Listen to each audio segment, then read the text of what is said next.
Concours commun d'accès en première année de l'ENSAM pour l'année 2022. La partie électricité sous forme de QCM. Donc on a un montage formé par une source de tension, de condensateur, des interrupteurs, une source de courant, une résistance variable, une bobine. Donc ça, ce sont les données, tout simplement.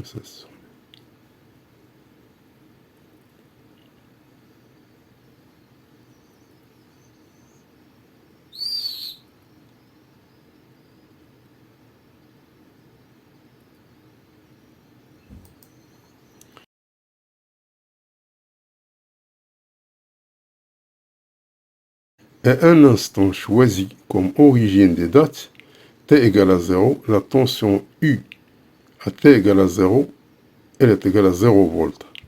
L'interrupteur K1 est mis sur la position 1 et l'interrupteur K4 elle est fermé.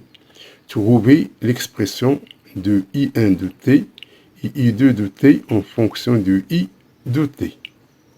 C'est-à-dire qu'on va laisser K1 à la position 1 et on va fermer K4 et on laisse K2 et K3 ouverts. On va fermer K4, ça, elle est positionnée en position 1.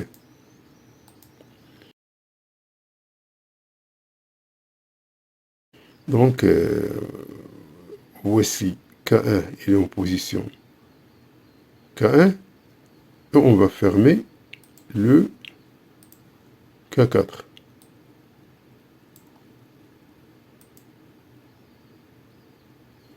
Donc, on a 7 mailles.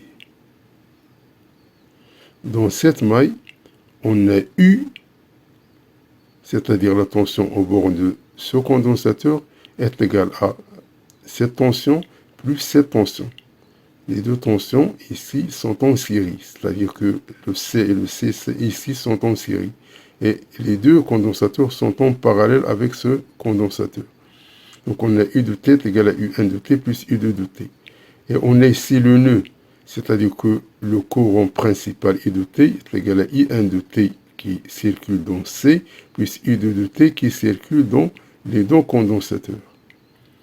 Donc on a cette relation-là et on a cette relation-là.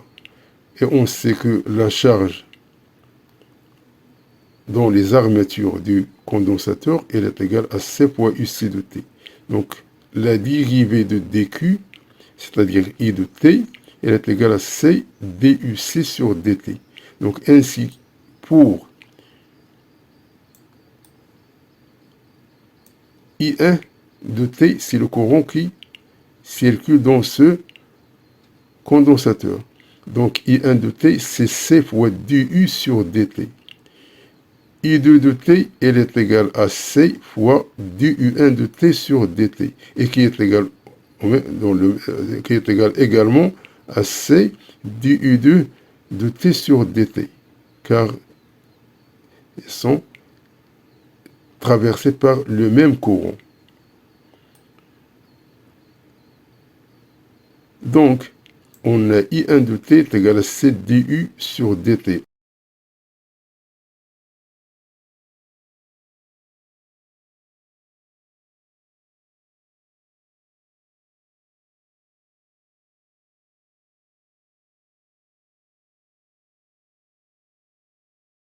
Or, U, elle est égale à U1 plus U2, c'est-à-dire que U est égal à C D sur DT, U1 plus U2, c'est-à-dire C du U1 plus C du U2. Donc ça, c'est U2. Et ça, c'est U2, c'est-à-dire égal à 2 U2. Donc on a ainsi I1 de T est égal à 2 I2. Donc on a un système, on a I de T est égal à I1 plus I2 et on a I1 est égal à 2 I2. Donc tout simplement on va remplacer I1 par 2 I2, on trouve le I2 puis on calcule le I1. Donc on va trouver que le I1 est égal à 2 tiers de I de T et que I2 est égal à 1 tiers de I de T.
La question 2, l'équation différentielle vérifiée par la tension U de T s'écrit sous la forme bêta RC dUT sur dt plus U de T est égal à E. Donnez donc la valeur de bêta.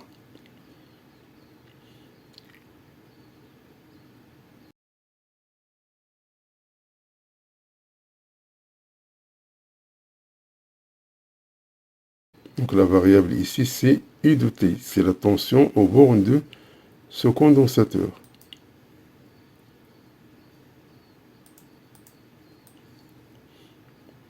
Donc, on va prendre ces trois condensateurs. Donc, on a un condensateur en parallèle avec deux condensateurs en série. Donc, les trois condensateurs dont un C équivalent. Donc, le dipôle et là prend cette allure, c'est-à-dire qu'on a une source de tension, on a une résistance et le courant il va passer dans un C équivalent. C'est-à-dire que c'est ça le schéma. Et on a C équivalent puisque ça, elle est en parallèle avec ça. Donc là, le C équivalent dans le cas des condensateurs en série, c'est l'inverse de celui de résistance. Donc, c'est-à-dire que le C équivalent ici, c'est C fois C sur C plus C. Et ça, ils sont en parallèle, c'est-à-dire on ajoute. On a donc C équivalent égal à 3C sur 2.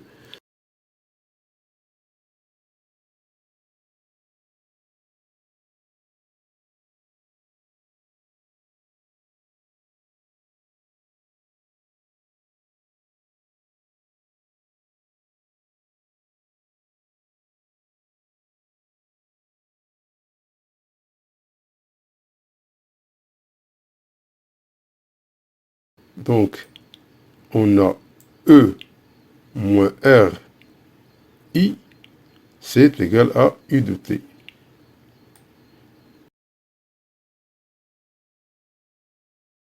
Et on a donc U de T est égal à E moins UR de T. Et on a UR de T est égal à RI de T. Et on a Q de T est égal à CU de T.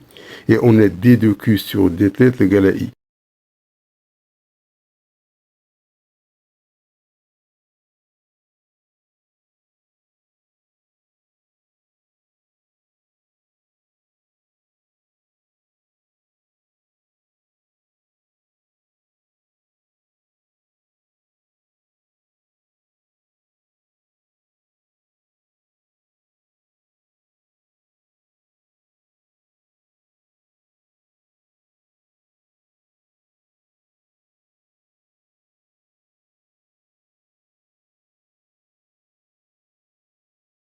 Donc, UR, c'est RI de T, et I de T est égal à C équivalent DU de T, donc on va la remplacer ici.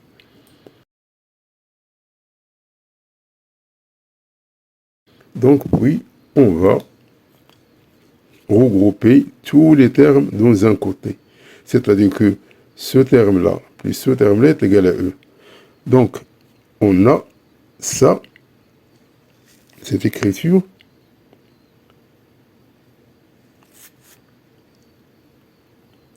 puisque c'est équivalent est égal à 3 demi de C, donc on aura cette expression-là.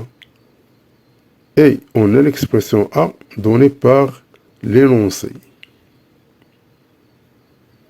Donc par comparaison des deux écritures, on en déduit que 3 demi de RC est égal à bêta RC.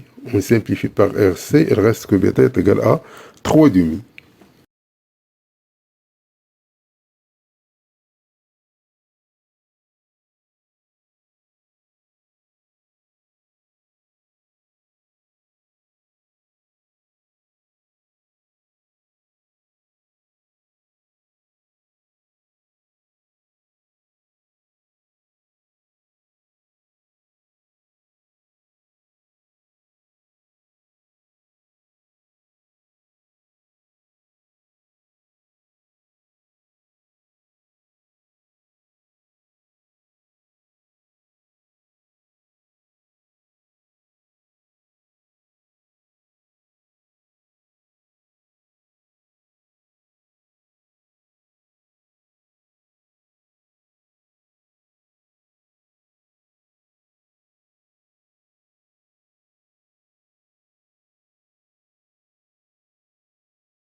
Troisième question, préciser en fonction des paramètres du circuit l'expression de alpha et tau. Donc, pour que la solution de l'équation différentielle précédente s'écrive sous la forme U de t est égal à alpha facteur de 1 moins l'exponentielle de moins t sur tau. Donc, trouver le alpha et le tau.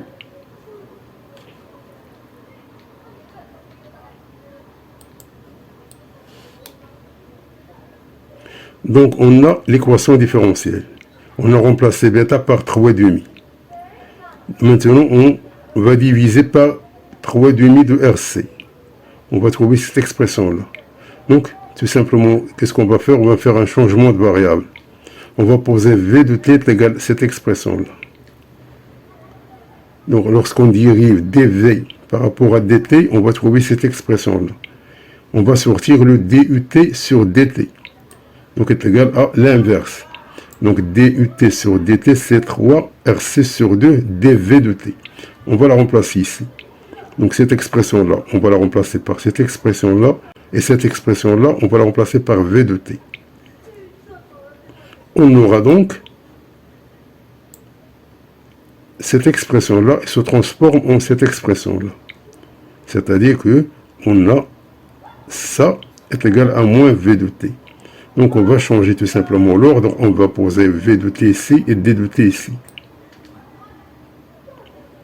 Donc, on aura donc D de V sur V de t est égal à moins 2 tiers RC D de t. On passe à l'intégrale. Donc, ça, c'est l'intégrale. Ça, c'est l'intégrale, puisqu'il y a une constante que j'ai renommée ln de k.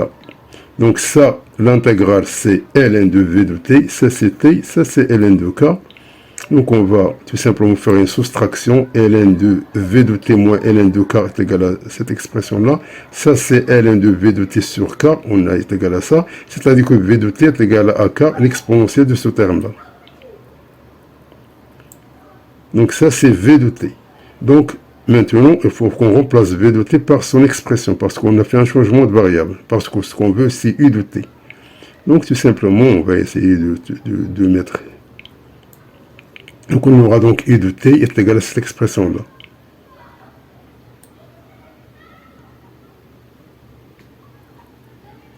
Donc, ça, c'est une constante. Donc, ça, on la nomme K'. Donc, lorsque t égale à 0, on a U de t, 0 égale à 0. Ça, ce sont les données. Donc, pour trouver le K', donc on va trouver que lorsqu'on va remplacer par 0, ça est égal à 1. Donc, on aura E plus K' est égal à 0, c'est-à-dire que K' est égal à moins E. Donc, tout simplement, maintenant, on va la remplacer K' par moins E. Et on aura l'expression U de T est égal à E facteur de cette expression-là. C'est-à-dire que ça, en comparaison avec celle-là, on va trouver que alpha est égal à E et que 1 sur tau est égal à 2 tiers RC. Ou bien, c'est-à-dire tau est égal à 3 RC sur 2, c'est l'inverse. Donc ainsi, donc alpha est égal à E et tau est égal à 3 RC sur 2.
Donc, quatrièmement, déduire la valeur initiale de l'intensité I1 à T égale à 0 en fonction des paramètres du circuit.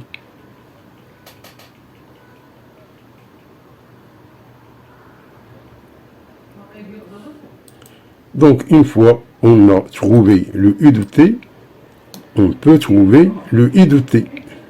Car I de T est égal à C, la dérivée de du de T par rapport à dt. C'est-à-dire qu'on va dériver cette expression-là. On remplace le alpha par E, et on remplace tau par 3RC sur 2. Donc, on dérive. On trouve cette expression-là. On va la remplacer. On va trouver I1 de T égale à 0. Lorsque T égale à 0, c'est égal à 1. Donc, on va trouver I1 de T 0 est égal à 2 tiers E sur R.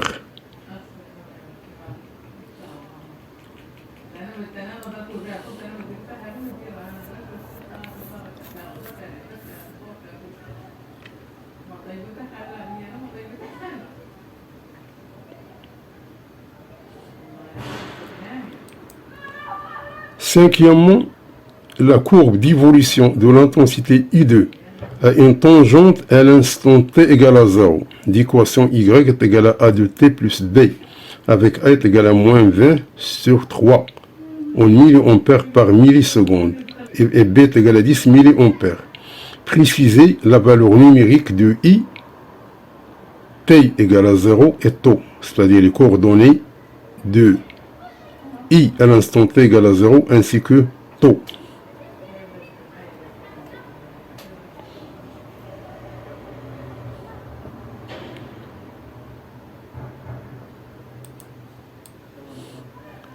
Donc, on a trouvé que I de T est égal à 1 tiers I de T. Ça, c'est la première question. On a trouvé I de est égal à 1 tiers I de T. Et on a trouvé I1 est égal à 2 tiers I de T. Donc, ce qu'on veut maintenant, c'est I2.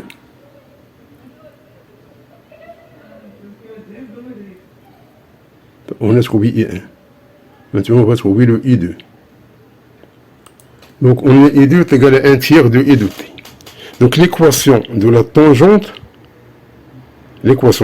c'est quoi? C'est la dérivée à l'instant t égale à 0, parce qu'on veut l'équation de la tangente à t égale à 0. Donc, c'est comme en maths, comme en mathématiques, si on a un point x0 et on veut l'équation de la tangente, on écrit y est égal à f de x0 plus x moins x0 f' de x0. Ici, f' de x0, c'est d de i de t égale à 0 sur dt. Donc, c'est ça. Donc, l'équation de la tangente, c'est celle-là. Donc, i2 de t est égal à i2 point 0 plus t moins 0 di de t sur dt.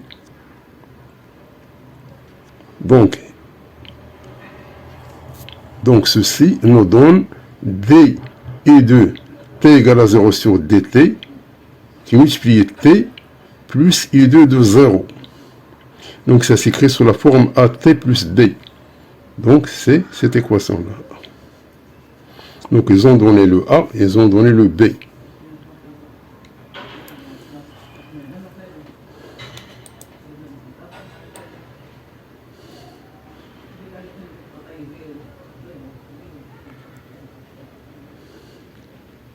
Donc, on a I2, t est égal à 1 tiers de IT, c'est-à-dire que IT est égal à 3 I2. Donc, I de t est égal à 3 I2 de t.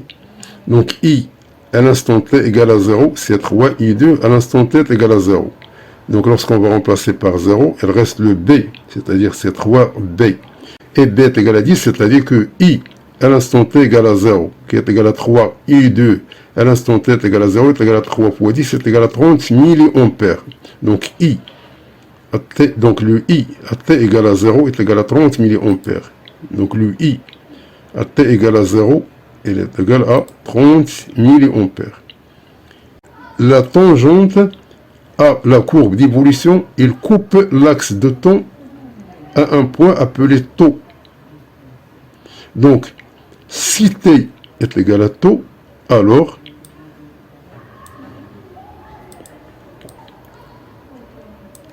I2 à l'instant taux, c'est 0. En ce point-là, il est égal à 0. Donc, I de t est égal à taux. Donc, ça nous donne 0 est égal à A taux plus B.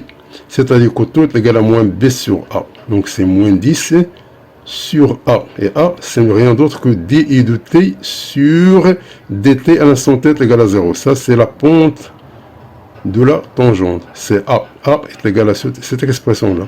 Donc, c'est-à-dire que taux est égal à moins B sur A est égal à moins 10 sur moins 20 sur 3, qui est égal à 1,5 millisecondes. Donc, le I de coordonnées t égale à 0 est taux. À cet instant t égale à 0, elle est égale à 30 milliampères. Et pour un instant taux, elle est égale à 1,5 millisecondes.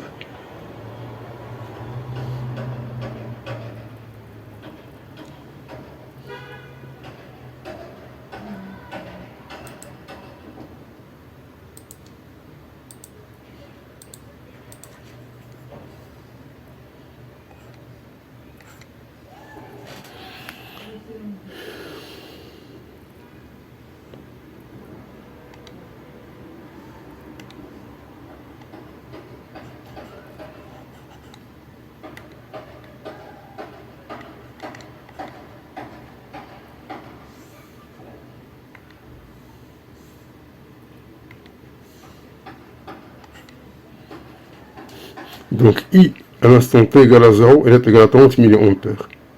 Et à l'instant taux, elle est égale à 1,5 millisecondes. Ça, c'est le temps.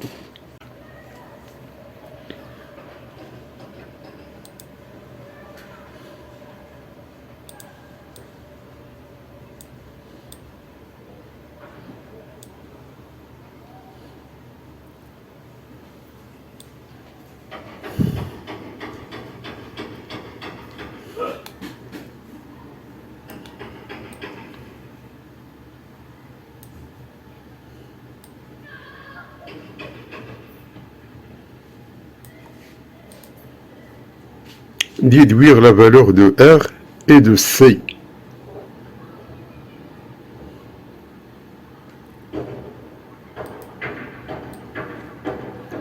On a I1 0 est égal à 2 tiers de E sur R.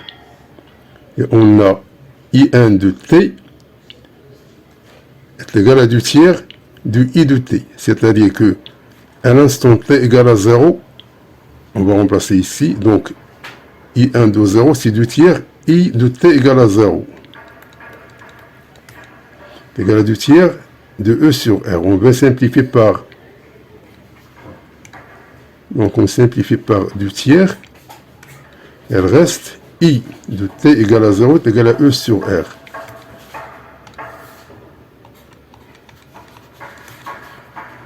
Donc, et on sait que I de T égale à 0 est égal à 30 mA. C'est ça. Donc on aura donc E sur R est égal à 30 qui multiplie 10 moins 3. C'est-à-dire 3, 10 moins 2. Ça c'est ampère. Donc R cherché, c'est R est égal à E sur 3, 10 moins 2. Et E est égal à 12. Donc 12 sur 3, 10 moins 2, c'est 400 ohms.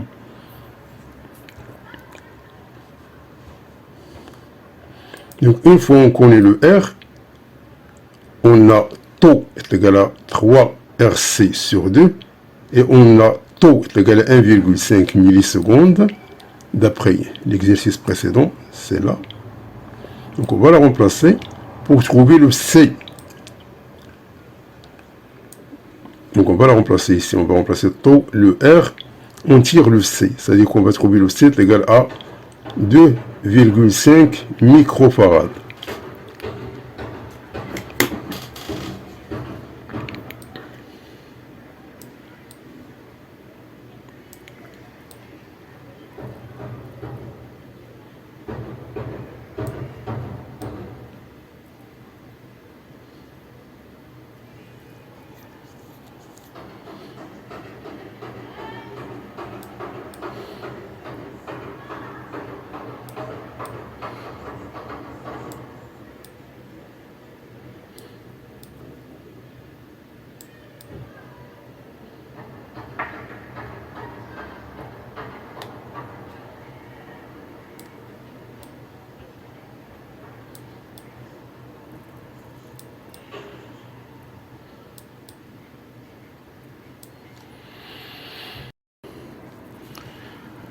On fixe la valeur de R,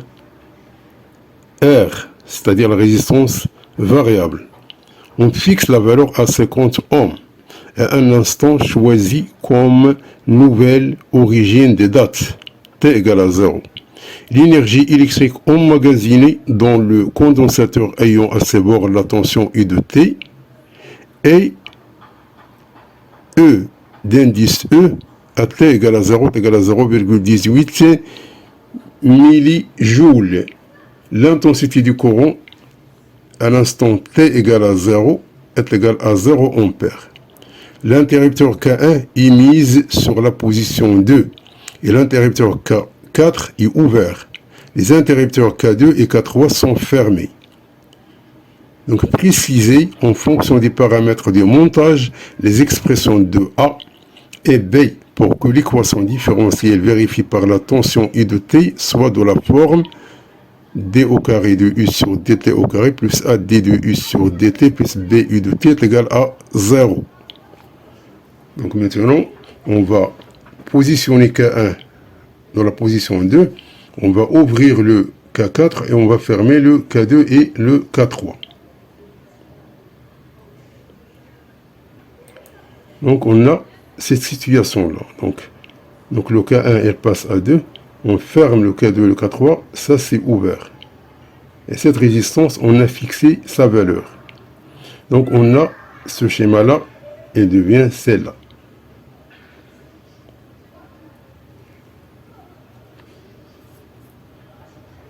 Donc puisque le courant, elle va passer dans cette partie. Ça, c'est ouvert, donc elle va passer comme ça. Donc le courant, elle va passer. Donc le courant, elle va passer du condensateur ici. Il passe ici, il passe, il passe, il passe. et elle revient ici. Donc on a cette maille. Dans cette maille, on a UC de T, c'est-à-dire U de T, est égal à moins U RR de T, plus U de G de T, moins UL de T. Autrement dit, U de T plus UR R plus UL de T est égal à UG de T. C'est la même chose. Donc c'est la même chose. Et on a R de T est égal à RR I de T. Ça c'est la loi d'Ohm. On a ce générateur et là pour tension UG de T est égal à K0 I de T. On a UL de T est égal à L DI sur DT plus R I de T. Donc tout ça, on va la remplacer ici. Donc ainsi, on aura donc U de T est égal à moins R. R plus R moins K 0 I de T. Puisqu'on a mis un moins ici. Moins L DI sur DT. C'est-à-dire que on va passer tous les termes à gauche. Donc on aura cette expression-là que j'ai la nommée A. On sait que Q de T est égal à C U de T, c'est-à-dire que la dérivée de dQ sur dt, c'est I de T, qui est égal à C du de T sur dt. Lorsqu'on va dériver ça, elle va donner C, la dérivée seconde de U de T par rapport à dt.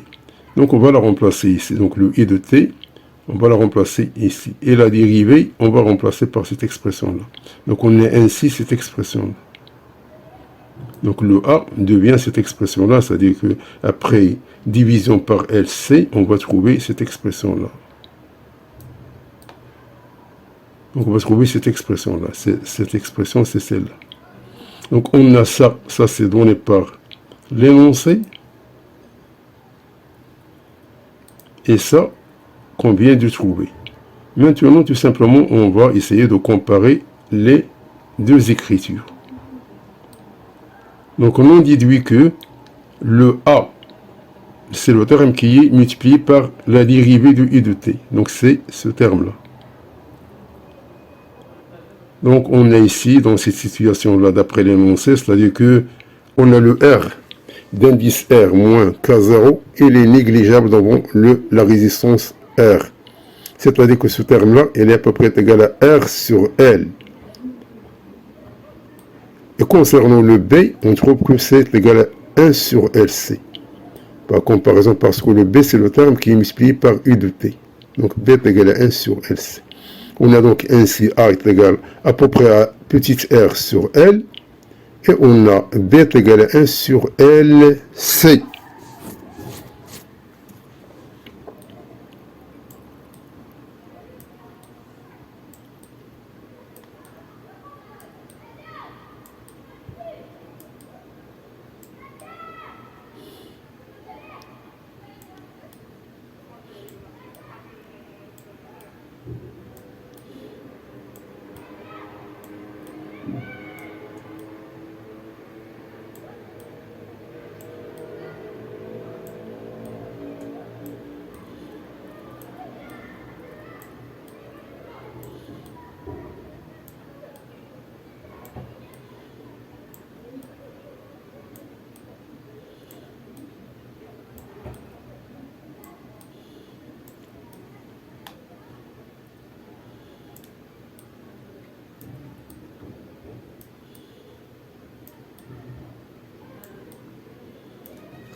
L'évolution de la tension U de T est pseudo-périodique. Sa valeur maximale est 12 volts.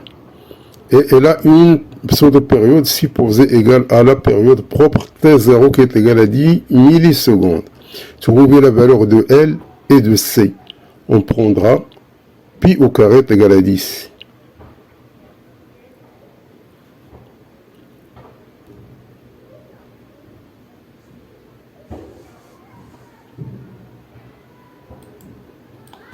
Donc, on a T0 est égal à 2 pi sur la pulsation propre sur oméga 0. Et oméga 0 ici, c'est la racine de B. C'est-à-dire est égal à 2 pi sur racine de 1 sur LC. C'est-à-dire est égal à 2 pi racine de LC. Donc si on enlève ça au carré, T0 au carré, c'est 4 pi au carré LC. Et T0 au carré, ils ont donné est égal à 10 millisecondes. C'est-à-dire 10 fois 10 moins 3 au carré. Autrement dit, donc on tire le L. Donc le L, c'est, parce que ça reste 10 moins 2 au carré, c'est 10 moins 4. Sur 4 pi au carré, C, on la connaît, est égal à 2,5, 10 moins 6 farad. Donc on tire le L. Donc après calcul, on va trouver que L est égal à 1 Henry.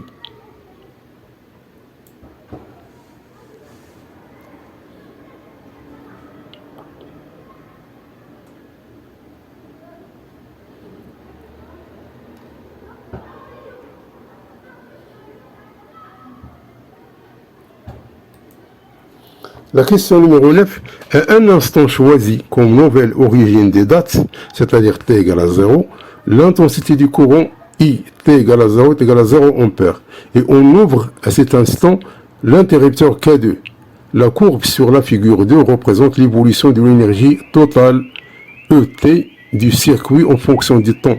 Déterminer la valeur de l'énergie magnétique EM emmagasinée dans la bobine en microjoules à l'instant T égale à 0.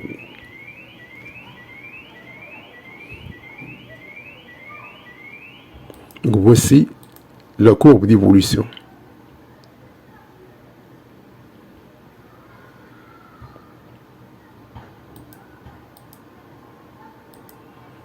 Donc on a la courbe d'évolution. Donc on a ouvert le K2. On a laissé le K1 dans la position 2 et on a laissé K3 fermé. On sait que l'énergie magnétique c'est 1 demi L I au carré. Donc à l'instant T égale à 0, on a I de T égale à 0. C'est-à-dire que l'énergie mécanique à T égale à 0 est égale à 0 joule ou bien 0 microjoule. C'est la même chose. Parce qu'on veut l'énergie mécanique à l'instant T égale à 0. À cet instant T égale à 0, on a I de T égale à 0 est égal à 0 ampère. C'est-à-dire que l'énergie emmagasinée dans la bobine est égale à 0 microjoule. La question 10, déterminer la valeur de la tension U de T à l'instant T égale à 0. Donc à l'instant T égale à 0, à quoi est égal U de T? Ou bien U de T égale à 0. Donc on a l'énergie totale, est égale à l'énergie magnétique plus l'énergie électrique. Donc est égal à 1 demi L I au carré de T plus 1 demi CU au carré de T. Donc l'énergie totale à l'instant T égale à 0 est égale à l'énergie magnétique à l'instant T égale à 0 plus l'énergie électrique à l'instant T égale à 0. Ça, il est déjà trouvé, est égal à 0. Donc il reste tout simplement le E T à l'instant T égale à 0 est égal à 1 demi CU au carré T égale à 0. Donc ça, on trouve donc à partir de la courbe. Donc à l'instant T égale à 0, donc à l'instant T égale à 0, on a E de T est égal à 31,25 microjoules. Donc on va la remplacer ici. Et on sait que C est égal à 2,5 10 moins 6. Donc on peut tirer le U au carré, puis on va mettre la racine. Donc on va trouver qu'elle est égale à peu près à 5 volts.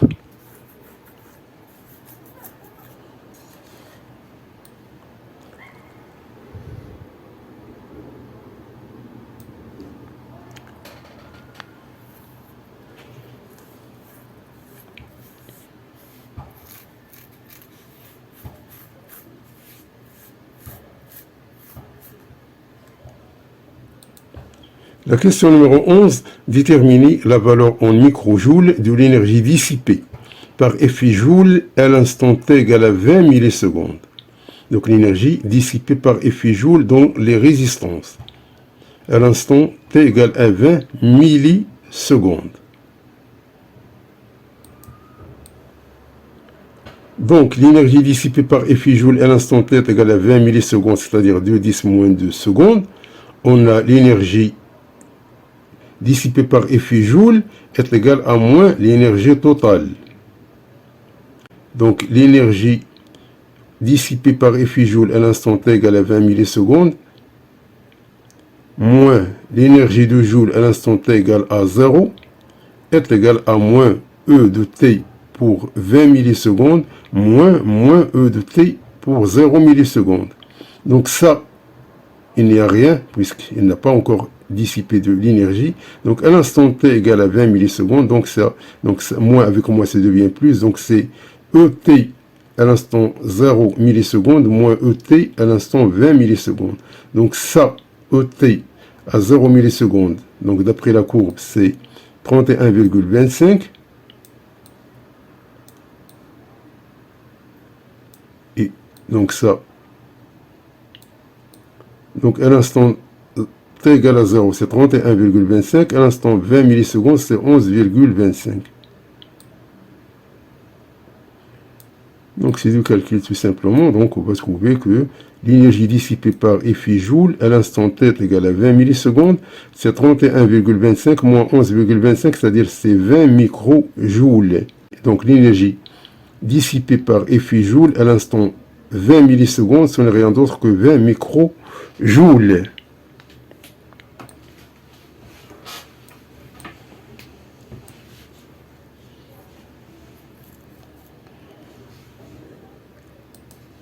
La question numéro 12, établir l'expression de la dérivée par rapport au temps de l'énergie totale du circuit en fonction du courant I de T et des paramètres du montage.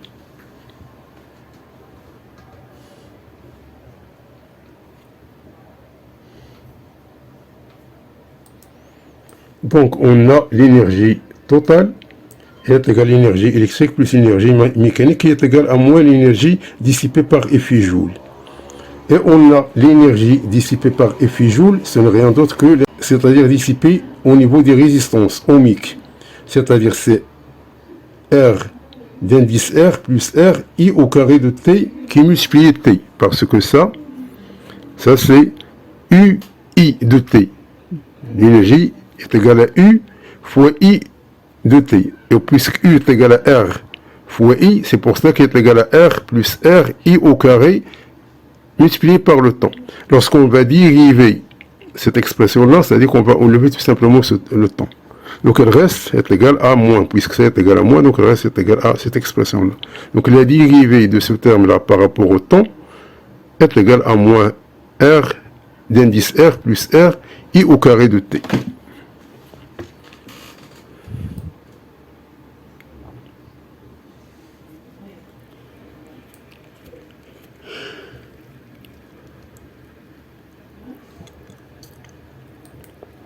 La question 13, la tangente à la courbe au point d'abscisse 20 millisecondes est d'ordonnée 11,25 microjoules et horizontale. Elle est horizontale. Quelle est la valeur de la tension U de T à l'instant T égale à 20 millisecondes? Donc dire que la tangente elle est horizontale signifie que la dérivée elle est égale à 0.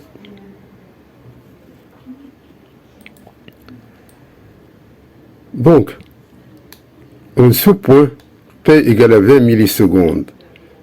E de T est égal à 11,25, on a la tangente, elle est horizontale. Donc la tangente, elle est horizontale, signifie que ce terme-là, elle est nulle. À l'instant T égale à 20.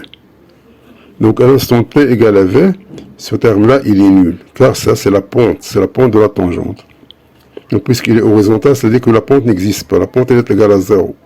Donc, on aura donc ceci égal à 0 à l'instant T égale à 20 millisecondes. C'est-à-dire que on aura donc moins R plus R I au carré à l'instant T égale à 20 millisecondes égale à 0. Donc, I de T 20 millisecondes, c'est 0 sur ce terme-là, c'est-à-dire égal à 0, on perd.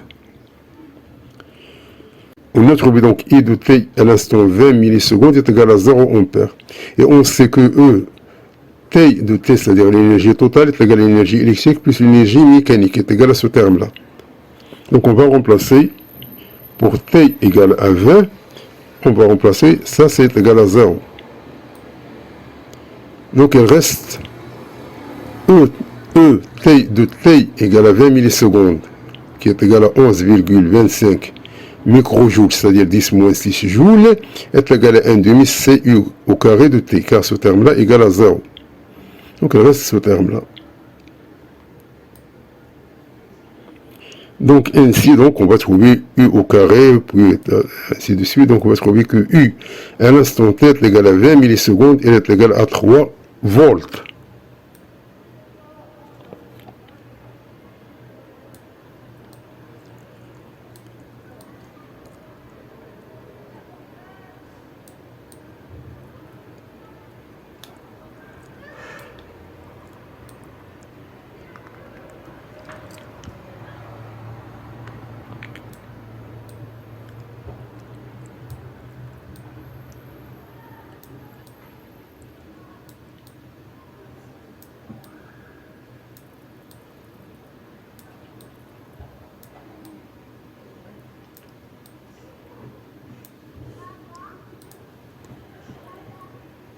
Donc la question 14, déterminer l'énergie magnétique emmagasinée dans la bobine en microjoules à l'instant T égale à 20 millisecondes.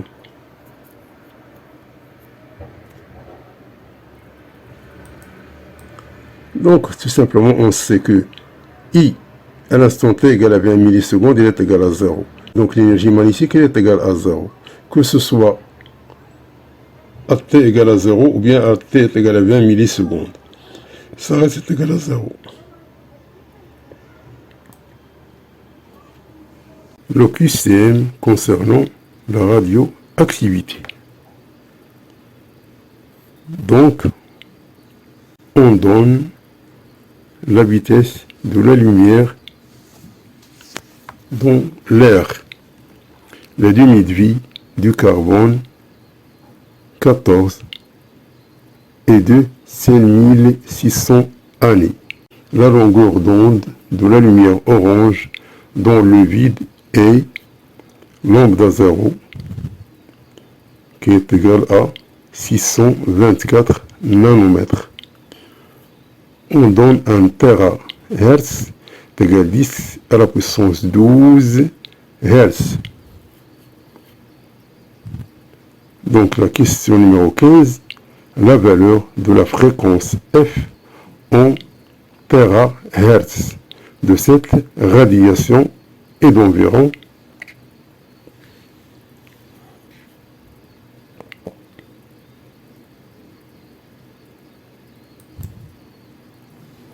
donc on a F, c'est C sur lambda. Ici, on a lambda 0, c'est-à-dire on va diviser par lambda 0. Donc C est égal à 3, 10 à la puissance 8 mètres par seconde. Et lambda est égal à 624 nanomètres. On va le multiplier par 10 moins 9 pour le transformer en mètres.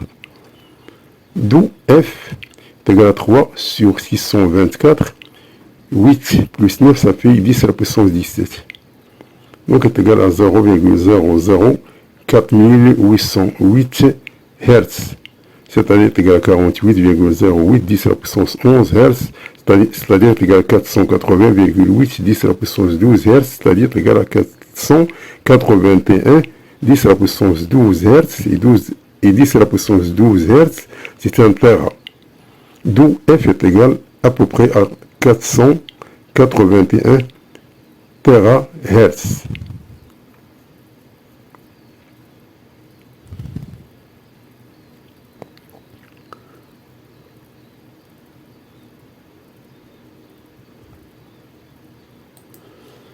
La question 16, lorsque cette onde traverse un bloc de diamant d'indice N est égal à 2,418, sa longueur d'onde est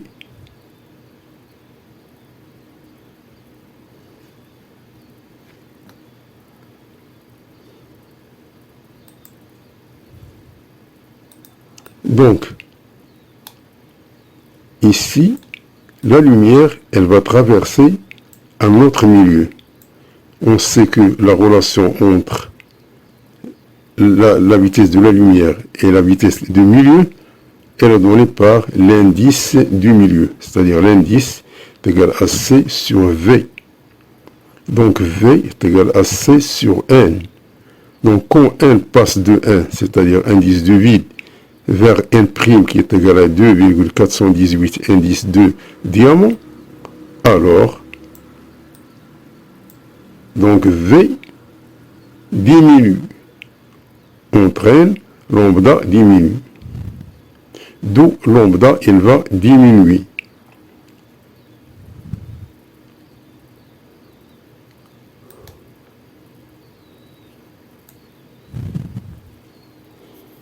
Donc parce que lorsqu'on passe de n égale à 1 à n' 2,418, c'est-à-dire c'est sur quelque chose plus grand que 1, dont une valeur plus petite. C'est-à-dire que V elle diminue, entraîne lambda, elle va diminuer. Donc le passage de milieu d'indice 1 à un autre milieu supérieur à 1 entraîne la diminution de la longueur d'onde.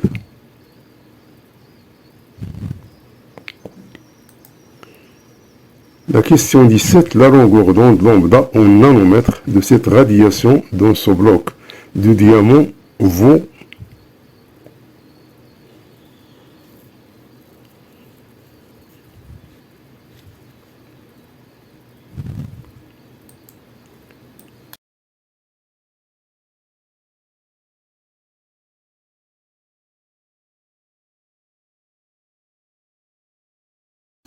donc on a N est égal à C sur V. Donc, dans le vide, on a N est égal à C sur V0.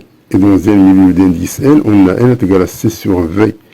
Ainsi donc N sur 1, ça nous donne C sur V sur C sur V0. On simplifie par C, il reste V0 sur V. Et V0 sur V, c'est-à-dire lambda 0 sur lambda, qui est égal à N, puisque N sur 1 est égal à N. Donc lambda, elle est égale à lambda 0 sur N. Donc est égal à 624 sur 2,418, qui est égal à 256 nanomètres. Donc on voit que lambda a diminué. Donc elle passe de 624 à 258.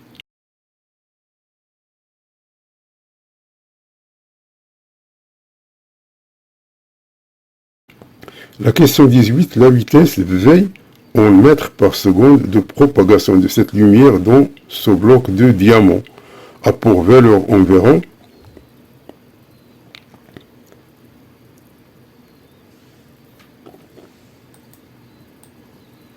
donc on a N est égal à 6 sur V, c'est-à-dire que V est égal à 6 sur N. Donc c'est 3 10 à la puissance 8 sur 2,418 qui est à peu près égal à 12 10 à la puissance 7 mètres par seconde. Donc la vitesse de la lumière dans le diamant est à peu près égale à 12 qui multiplie 10 à la mètres par seconde.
On éclaire un cheveu fin d'épaisseur E est égal à 2,4 mm avec un laser émettant une lumière rouge de longueur d'onde lambda est égale à 600 nanomètres.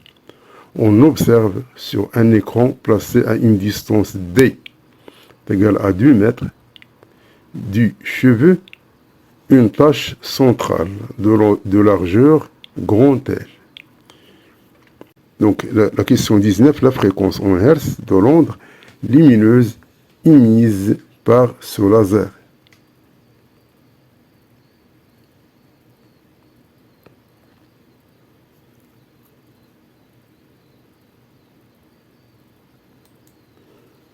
Donc la fréquence du laser, c'est F est égal à C sur lambda. Donc on a C, on a lambda, donc on va trouver qu'il est égal à 5, 10 à la puissance 14 Hertz.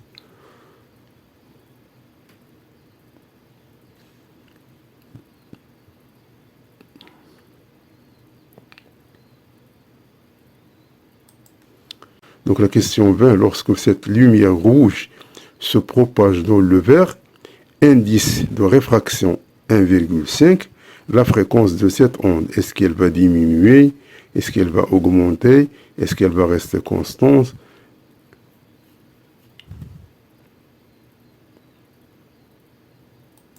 Donc le passage du laser dans le verre ne change pas la fréquence de la radiation, c'est-à-dire que la fréquence reste égale à 600 nanomètres.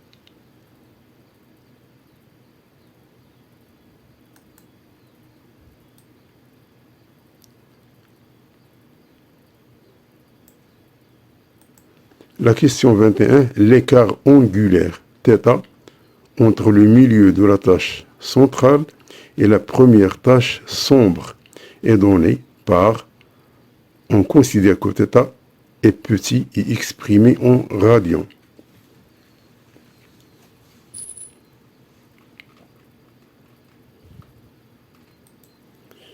Donc on connaît la formule, donc on connaît que sinus θ, puisque θ elle est petite, donc il est sensiblement égal à θ, qui est égal à lambda sur E. Donc θ est égal à lambda sur E. E, c'est la dimension de l'ouverture ici. Et lambda, c'est la longueur d'onde de la lumière. Et θ, c'est cet angle-là. Donc θ est égal à lambda sur E. Avec E, c'est l'épaisseur du cheveu.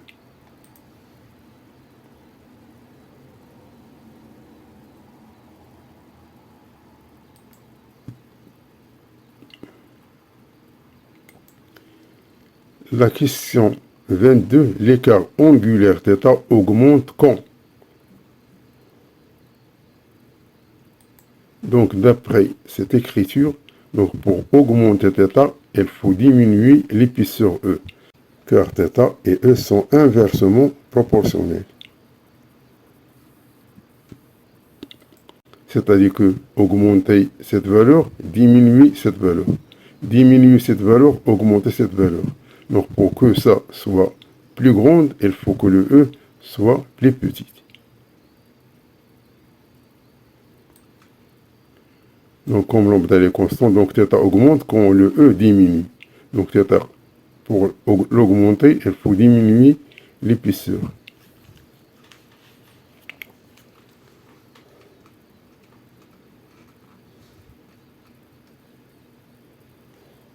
La question 23, la valeur de l'écart angulaire θ en degrés.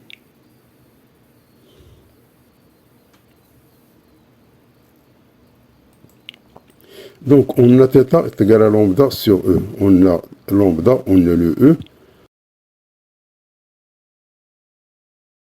Donc on va trouver que θ est égal à 25, 10 à la puissance moins 5 radians. Donc maintenant on va faire tout simplement le changement, ou bien le passage du radian au degré. On sait que pi radian est égal à 180 degrés. Donc on a 25, 10 moins 5, ça nous donne un x. Donc x est égal au produit des extrêmes divisé par pi. On va trouver qu'il est égal à peu près à 0,01433 degrés.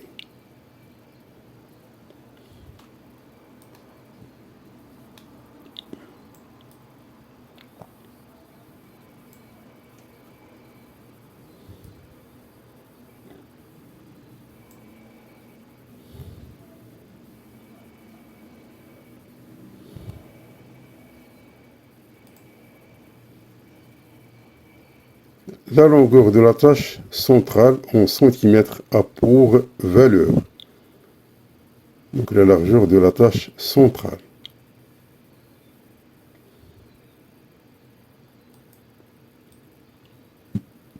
Donc, d'après le schéma, ici,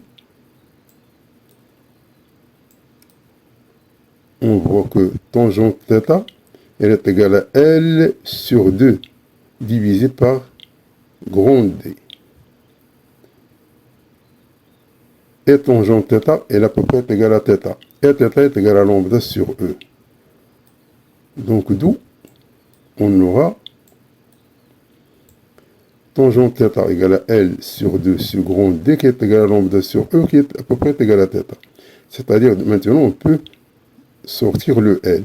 Donc, le L est égal à 2D fois lambda divisé par E. Maintenant, donc, c'est une application numérique. Donc, on va trouver que le L à peu près est égal à 0,1 cm.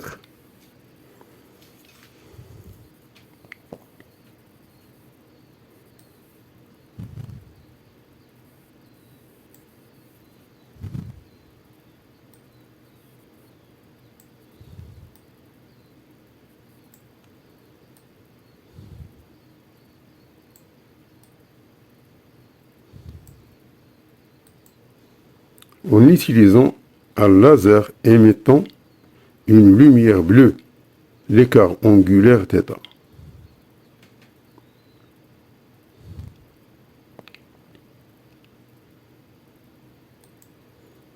Donc, on a la formule ici, θ est égal à lambda sur E. Donc, avec un laser rouge de longueur d'onde lambda, on a θ est égal à lambda sur E. Avec une lumière bleue de longueur d'onde lambda prime, et donc on a θ prime est égal à lambda prime sur E. Donc, c'est-à-dire que θ prime sur θ est égal à lambda prime sur lambda. C'est-à-dire que θ prime elle est égale à lambda prime sur lambda fois θ. Donc, θ prime, c'est l'écart de laser bleu. Et θ, c'est l'écart de la lumière rouge. Donc, on vient de trouver que l'écart de laser rouge est à peu près égal à 0,0433 degrés. C'est-à-dire, elle tend vers 0. Donc, cette valeur, elle va tomber vers 0. C'est-à-dire que θ prime, l'écart bleu, est à peu près égal à 0 degrés.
Dans une cuve à ondes, un vibreur produit dans un point S situé à la surface libre de l'eau une onde périodique de fréquence f est égale à 4 Hz, de hauteur maximale 0,2 mètres et de vitesse de propagation v est égale à 4 mètres par seconde. Cette onde est décrite par l'équation suivante. Z de t est égal à grand A cosinus de 2pi sur la période t, facteur de t moins tau, tel que Z de t est l'élongation d'un point M de la surface d'eau, distant horizontalement de X du point S. A et T sont respectivement l'amplitude et la période propre de l'onde. Donc la question 26, le retard tau est exprimé par la relation suivante.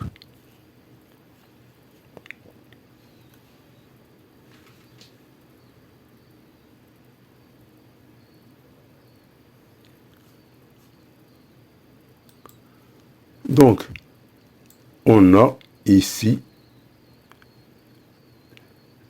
un vibreur qui va toucher la surface de l'eau au point S. Elle va créer des rides circulaires qui se propagent dans toutes les directions avec une vitesse v, d'où on a la relation x est égale à v fois tau. Ainsi donc, tau est égal à x sur v. Donc, voici la relation. Donc, tau est égal à x sur v. Tau, il est en secondes. Et v, il est en mètres par seconde. C'est pour cela que le x, il est en mètres. Donc, le système, il est homogène.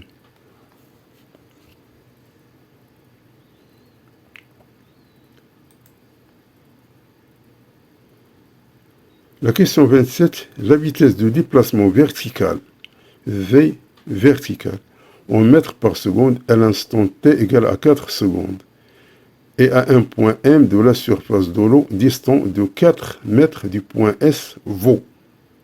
Donc un point M qui est loin de la source S d'une distance est égale à 4 mètres.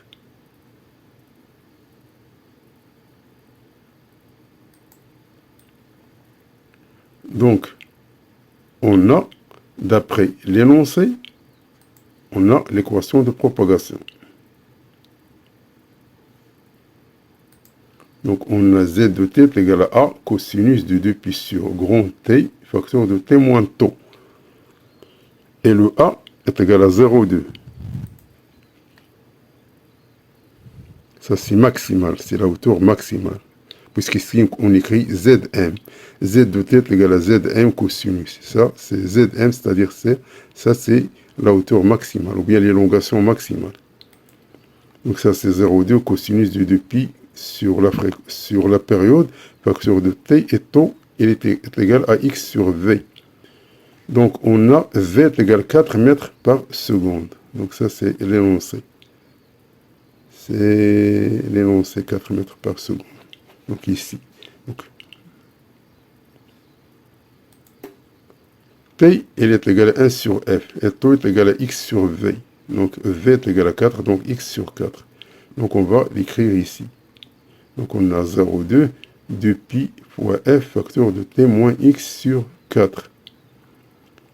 Donc la dérivée, donc on va dériver cette expression-là, ça nous donne cette expression-là. Donc à la place de cosinus, on aura moins sinus. Donc, on connaît les valeurs, donc on a 0,2, on a 2, on a 3,14, on a la fréquence est égale à 4. Donc ça, c'est les données. Donc f est égal à 4. Sinus 2, donc on va remplacer le f par 4. Donc, on va trouver que elle est égale à cette expression-là. Donc, pour rendre sinus en cosinus, il faut ajouter un pi sur 2, car on a ici un moins. Car cosinus de pi sur 2 plus θ, c'est moins sinus de θ. Donc ici, puisqu'on a un moins, on a mis pi sur 2 plus, c'est pas pi sur 2 en moins. Donc pi sur 2 plus cette expression-là. Donc est égal à cette expression, donc cosinus de, on a ici 8 pi qui multiplié par le temps, on a ici pi sur 2 au moins 2pi x, puisque 8 pi sur 4, c'est 2pi. Donc, elle est égale à cette expression-là. Donc, on va mettre 8pi en facteur, donc est égal à cette expression-là. Donc, c'est-à-dire est égal à cette expression-là, c'est tout. Donc, on a la dérivée de z, ça nous donne la vitesse verticale, qui est égale à la vitesse verticale maximale qui multiplie ce terme-là. Ce qu'on veut, c'est v verticale maximale. Donc, c'est ce produit-là. Donc, est égal à peu près à 5,03 mètres par seconde.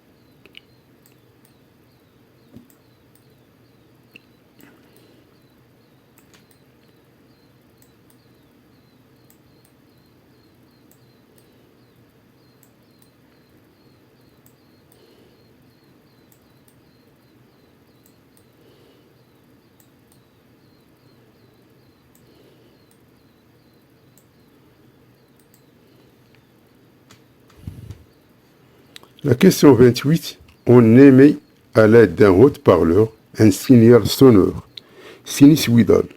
L'onde se propage à la vitesse v égale à 340 mètres par seconde. Ça, c'est la vitesse du son dans le vide. Cette onde se réfléchit sur un obstacle situé à une distance notée petit d, de la source. L'écho de l'onde sonore est entendu 0,3 secondes après l'émission du signal. Donnez la valeur en mètres de la distance. Petit d. Donc ça, c'est l'acoustique.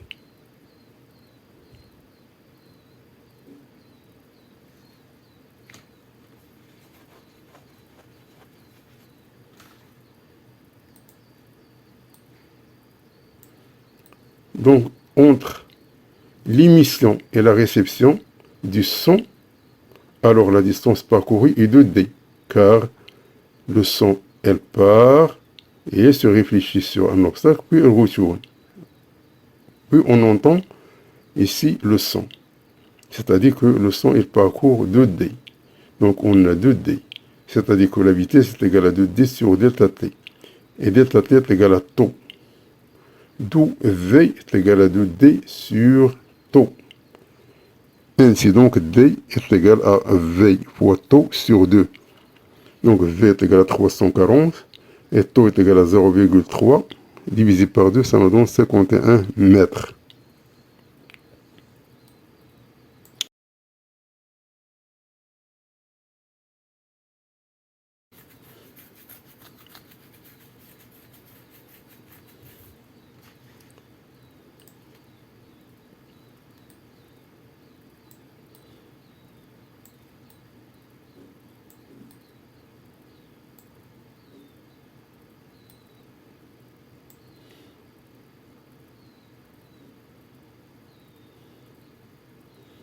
Donc cette valeur-là, ils nous ont donné ici.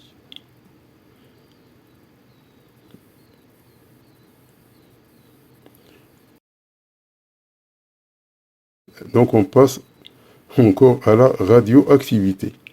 Une substance radioactive contient de l'iode 131, de demi-vie 8 jours et du césium 137 de demi-vie 30 ans. La part de l'activité radioactive due à l'iode est de 200 kBq et celle due au césium est de 50 kBq. Quelle sera l'activité en kBq de cette substance dans 10 mois, sachant que dans un mois, il y a 30 jours.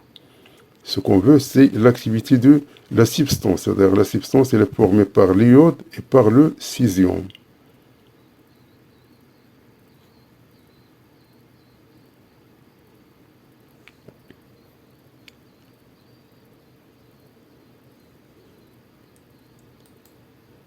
Donc, on a, par définition, l'activité radioactive, c'est A, qui varie avec le temps, est égal à A0, ça c'est constante, l'exponenciée de moins lambda t, car A de t, ce n'est rien d'autre que lambda n de t, et n de t est égal à n0, exponenciée de moins lambda fois t.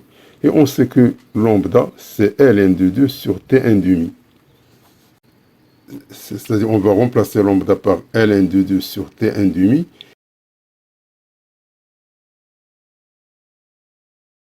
Puis, on va appliquer pour trouver l'activité de l'iode et l'activité de césium.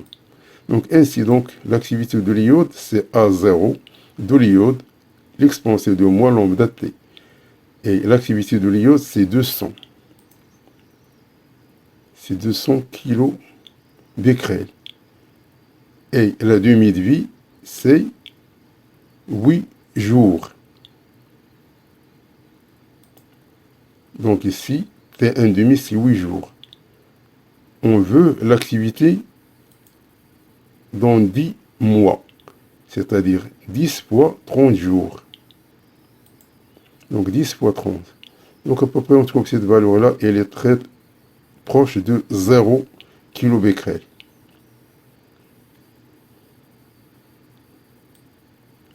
Alors que concernant le césium, c'est la même procédure. Donc tout simplement, ici, A0 est égal à 50 kilobecquerel et T1 demi, elle est égale à 30 ans. Et on veut la substance à 10 mois. Et dans un mois, il y a 30 jours. Donc on va la remplacer ici. Donc on a 30 ans, donc multiplié par 365 jours, qui multiplie 10, qui multiplie 30. Donc on va trouver à peu près égal à 49 kilobecquerel. Donc ainsi, la substance totale, c'est 0 plus 49, ça nous donne 49 kilobecquerel. Donc l'activité de la substance, c'est à peu près 49 kilobecquerel.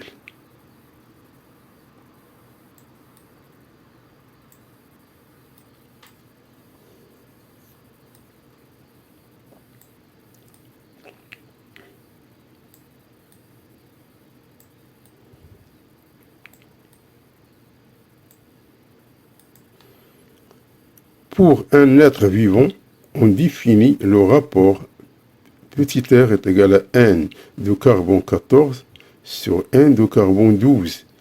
Le R est à peu près égal à 10 moins 12 avec n de carbone 14 et n de carbone 12 sont respectivement le nombre d'atomes de carbone 14 et le nombre d'atomes de carbone 12 qui sont des isotopes. Après sa mort, c'est-à-dire l'être vivant après sa mort, ce rapport R décroît et atteint pour un cas d'étude la valeur 0,125 10 à la puissance moins 12. Combien d'années se sont écoulées depuis la mort de l'être vivant, objet de l'étude. Donc on donne T1 demi de carbone 14 à peu près égal à 5600 ans. Cette valeur-là, c'est pas, elle a été proposée comme ça, tout simplement, je réécris ici parce que elle est déjà mentionnée. Donc la demi-vie du carbone 14 est de l'ordre de 5600 années.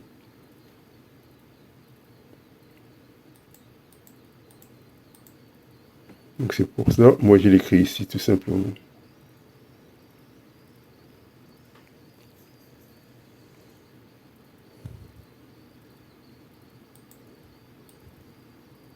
Donc on a, donc ça c'est le cours, nt est égal à n0, l'exponenciée de moins lambda t. Avant la mort de l'être vivant, on a n de C14 sur n de C12 est égal à R0 qui est égal à 10 moins 2.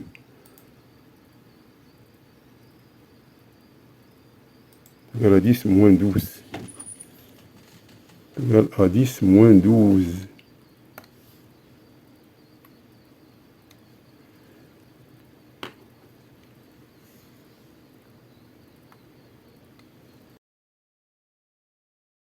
Et après la mort de l'être vivant, on a n de C14 sur n de C12 qui est égal à R, est égal à 0,125 10 à la puissance moins 12.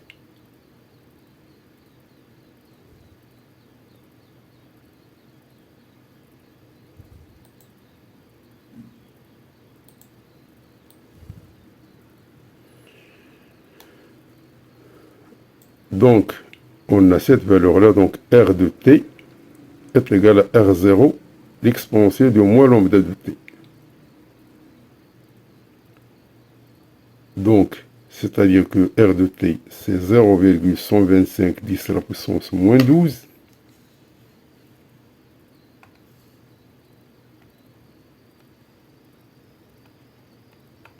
Est égal à 10 moins 12, l'exponentielle de moins ln de 2 sur T1 demi pour T. On simplifie par 10 à la puissance moins 12. Elle reste que l'exponentielle de moins ln de 2 sur T1 demi T est égal à 0,125. Donc, tout simplement, donc on va mettre ln de cette expression-là est égal à ln de cette expression-là. Donc, ln de 7 est égal à peu près à moins 2.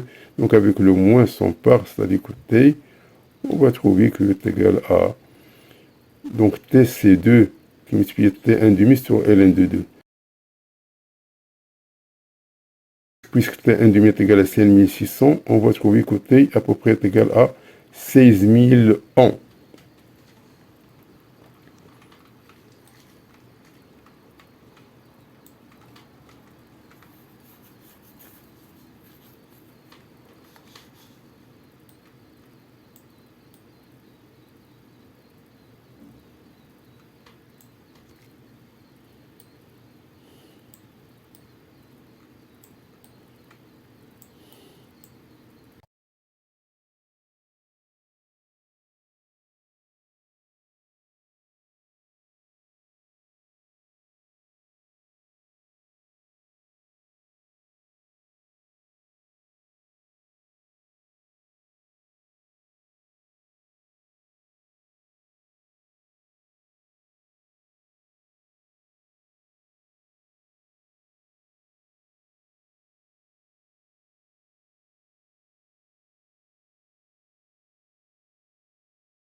La partie mécanique.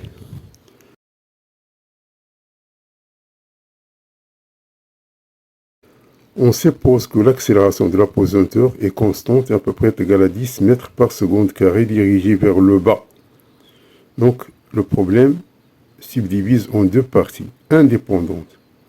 Donc, la partie 1,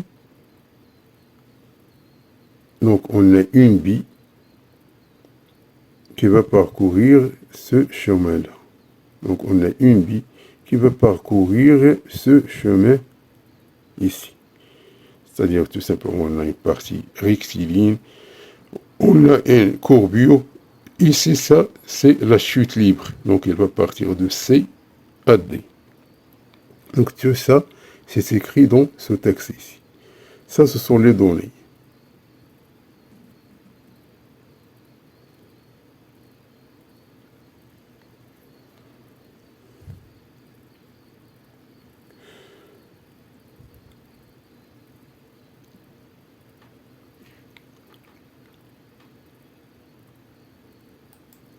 Donc, la partie 1, dans cette partie, les frottements sont négligeables. La bille fait son départ du point A avec une vitesse initiale V0. Déterminer la vitesse Vc de la bille au point C en fonction de V0, G et R. Donc elle va partir de A pour qu'elle arrive au point C sans frottement. Donc les frottements sont négligeables.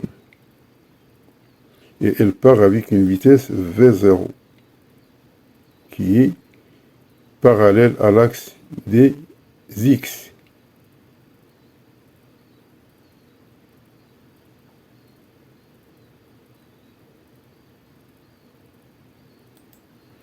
Donc, les frottements sont négligeables. Donc, la bille, elle est soumise à son poids P et à la réaction de la raille qui est perpendiculaire au déplacement, car les frottements sont négligeables. Donc, par application de théorème de l'énergie cinétique entre A et C, on a delta EC entre A et C est égal au travail des forces extérieures entre A et C.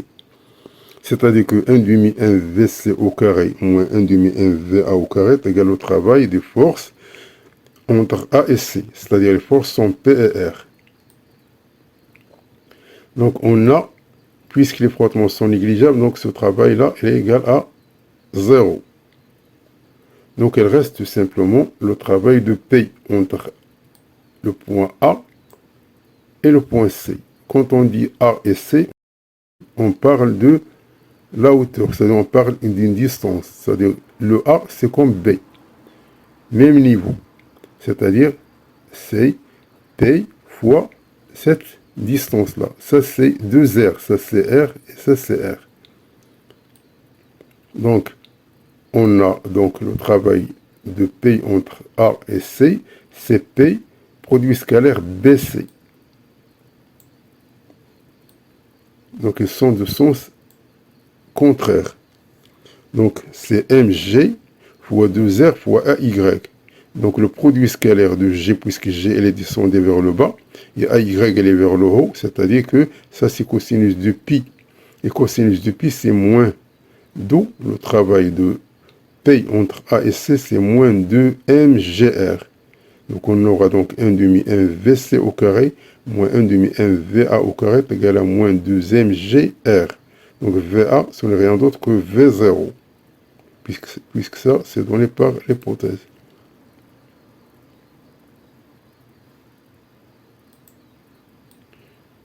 Donc, on est ainsi donc 1 demi 1 VC au carré est égal à 1 demi 1 V0 au carré moins 2 MGR. C'est-à-dire que on va simplifier par M, on va multiplier par 2. Ça nous donne VC au carré est égal à V0 au carré moins 4 GR. C'est-à-dire que V de C est égal à racine de V0 au carré moins 4 GR.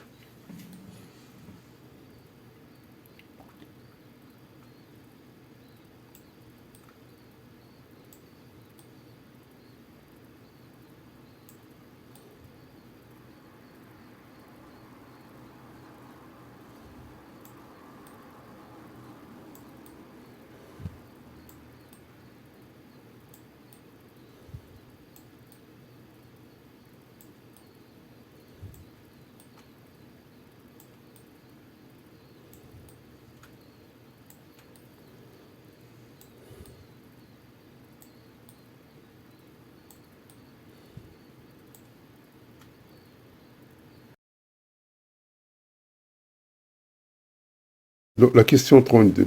La vitesse VC nécessaire pour que l'habit se positionne au point D en fonction de G et R.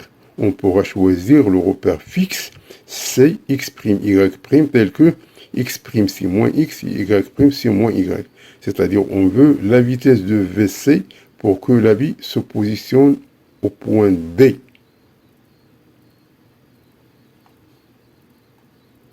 Donc on va changer le repère. Donc pour cela, donc on a donc ça c'est Y moins Y, c'est Y'. Ça c'est X, ça c'est moins X, c'est X'. Donc voici le repère. On a X', on a le repère, c'est donc au lieu de A, X, Y, on va travailler dans C, X', C, Y'. Donc le passage de l'habit du point C au point D se fait par une chute libre. Donc l'habit, dans ce passage, elle ne se met qu'à son poids P, car les frottements sont négligeables. Toujours on parle des frottements, ils sont négligeables. On est dans la partie 1. Ça, les frottements sont négligeables.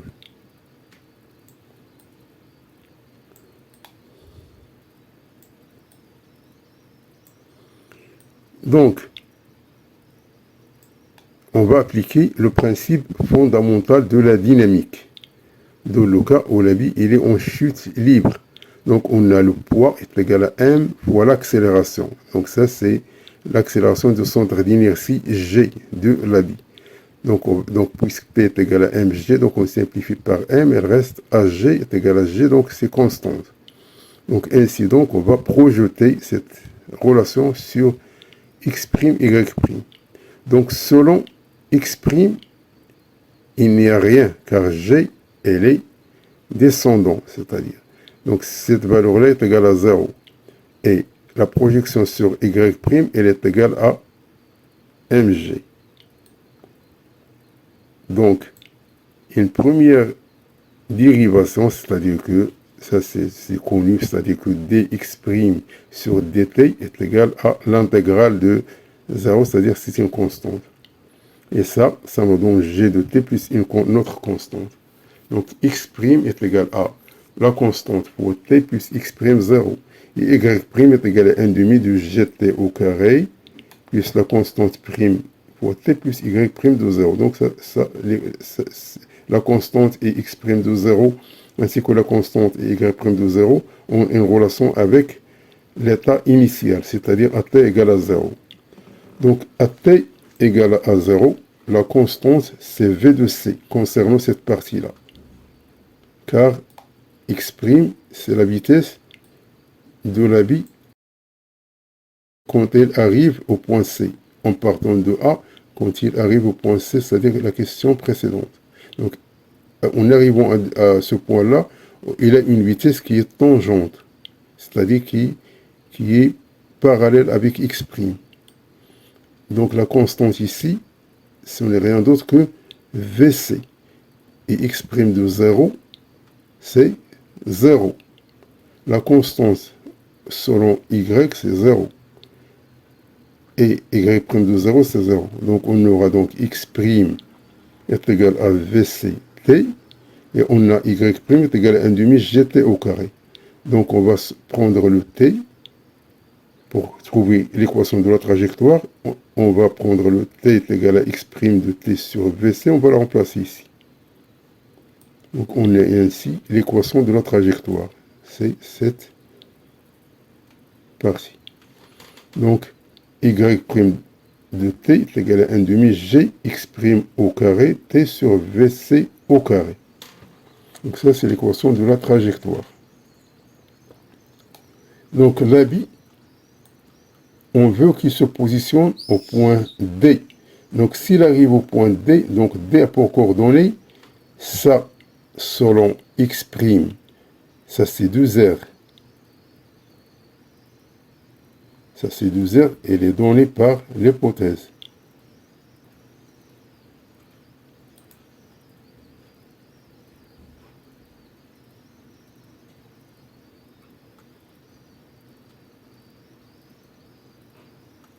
donné par là pour ici, on va trouver DO' égale à 2R. DO', c'est-à-dire entre D et O', cette distance-là, elle est égale à 2R, qui est égale à petit d.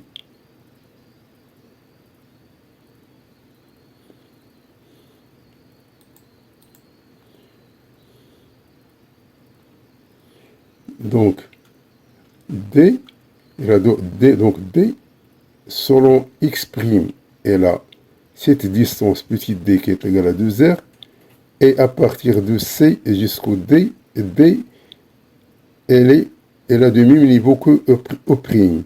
C'est-à-dire que cette distance-là, c'est R. Ainsi donc, D a pour coordonnées D et R. Donc, c'est-à-dire que on va remplacer le X' par D et le Y', on va le remplacer par R. On a ainsi cette équation-là.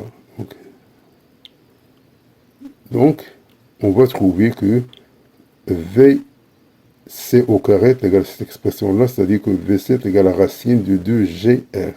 Donc, voici l'expression de VC pour que l'habit se positionne au point D. Donc, pour que l'habit se positionne au point D, il faut que VC a pour valeur racine de 2GR.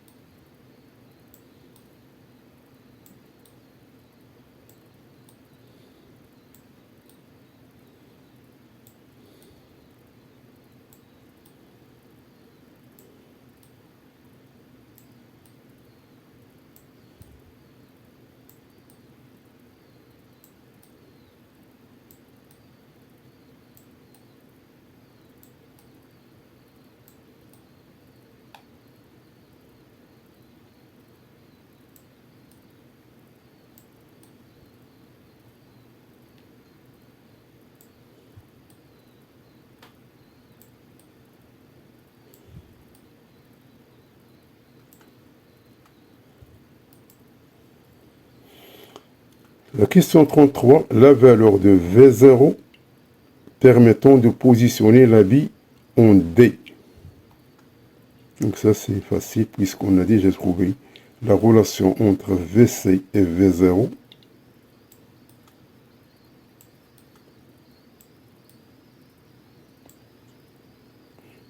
Et on a calculé VC, donc on peut déduire V0.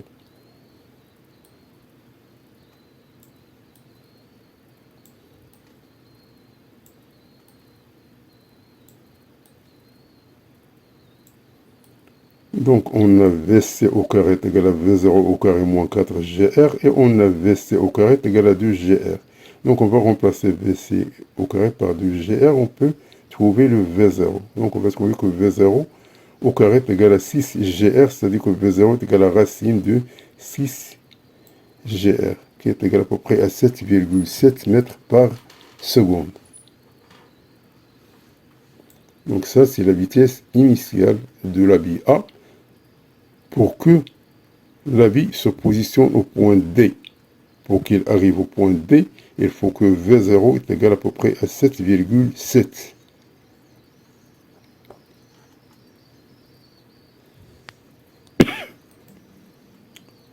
La valeur du temps en secondes.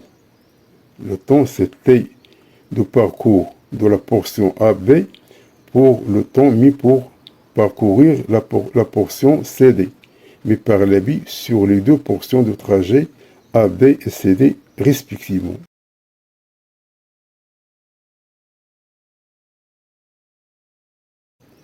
Donc, c'est-à-dire T jusqu'à AB plus CD. Donc, on a L. Donc, L, c'est cette partie-là. Donc, L est égal à AB. Durant cette partie-là, donc l'habit part avec une vitesse V0. Donc, L est égal à AB est égal à V0 TAB. C'est-à-dire que TAB est égal à L sur V0. Concernant CD, on a D qui est égal à 2R.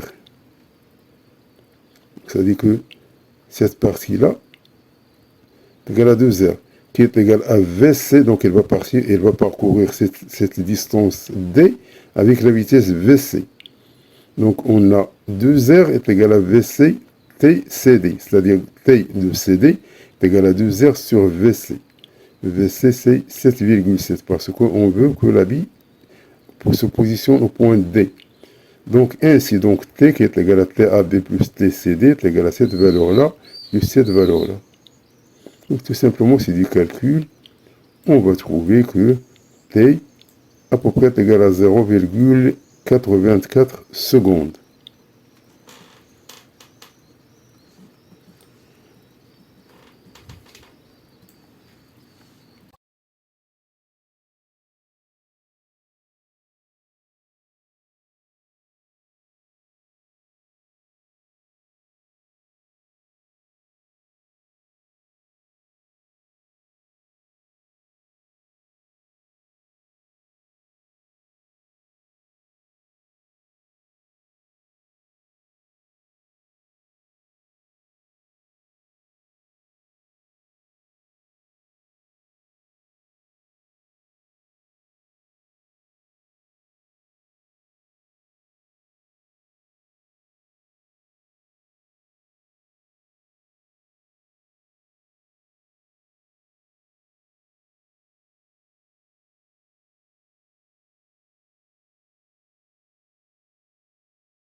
La partie 2, dans cette partie, les frottements sont considérés le long de la trajet de la bille qui fait départ du point A avec une vitesse initiale V0.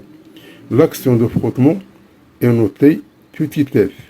Cette action s'oppose au mouvement de la bille tel que sur le trajet AB, cette force F est horizontale et constante, d'intensité F est égale à 2 newtons. Sur le trajet BC, cette force s'exprime sous la forme F est égale à moins kV, c'est-à-dire tout simplement, c'est ça la norme. C'est-à-dire, c'est tout simplement kV sur la norme de V, c'est-à-dire ça, c'est un vecteur directeur, c'est tout. Au cas, si c'est un coefficient constant connu, est égal à 2 newtons. Elle est portée par la tangentielle à l'arc du demi-cercle BC, mais opposée à la vitesse.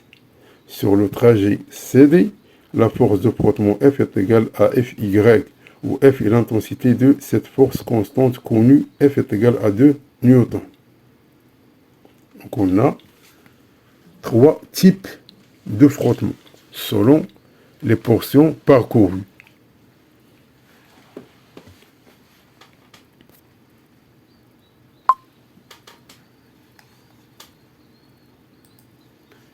Donc, sur le trajet AB, exprimer l'accélération gamma de l'habit en fonction de petit f et m, donc sur le trajet AB.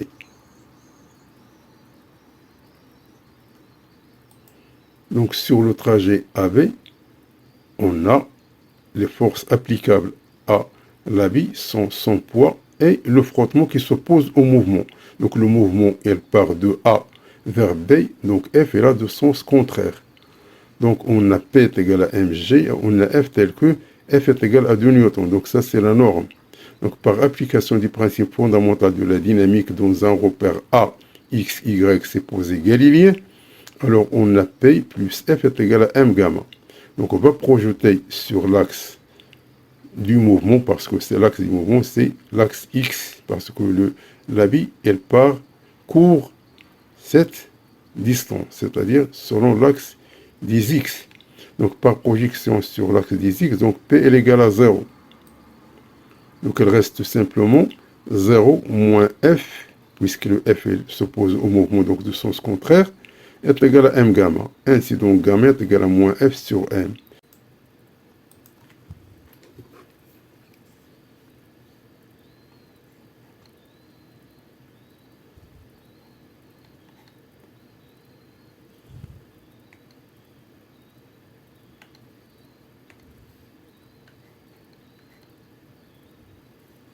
Donc gamma est égal à moins 4 mètres par seconde carré. Mais tout simplement, ça c'est la valeur, parce que eux ils ne demandent pas le calcul, tout simplement ils demandent gamma en fonction de f et n. Donc exprimer la vitesse v de B de la vie en B en fonction de f, m, l et v0. C'est-à-dire lorsque la vie elle arrive au point B, donc quelle est sa vitesse en ce point, sachant qu'il y a des frottements.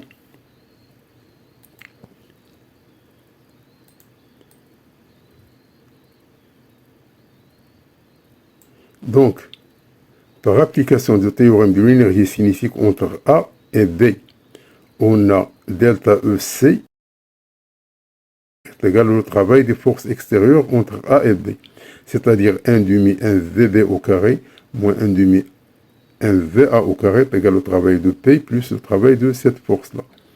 Donc, ça, c'est 1 demi 1 VB au carré, VA c'est V0 au carré. Donc ça, le P, elle est perpendiculaire au déplacement, donc son travail, il est nul.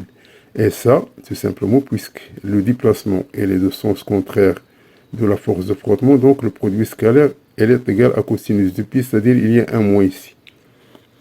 Donc d'où, on va multiplier par 2 et on va diviser par m, on va trouver que VB est égal à racine de V0 au carré moins 2F fois grand L sur petit m. Donc voici l'expression de la vitesse de la bille au point B.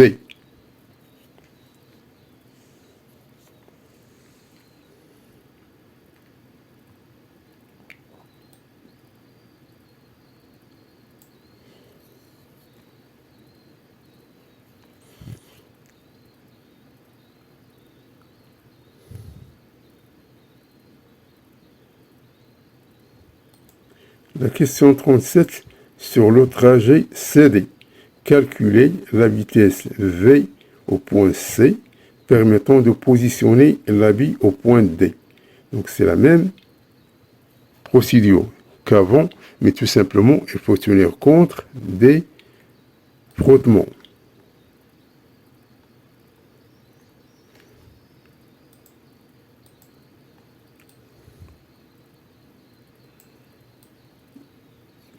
Donc, entre C et D, on a deux forces. Il y a la force P, c'est toujours le poids. Il y a le frottement. Le frottement, ici, il nous dit qu'il est parallèle à l'axe des Y, c'est-à-dire que F est égal à F fois Y dans la portion CD. Et le F, il est égal à 2 newtons. Donc, on a P est égal à mg qui est égal à mg fois AY, ça c'est la définition. Et on a F est égal à F fois AY.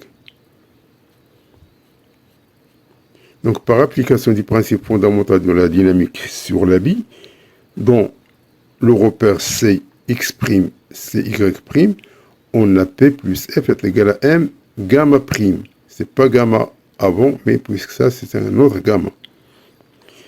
Donc, par projection sur les axes CX' et CY', on aura donc M d au carré x' de t sur d t au carré est égal à 0.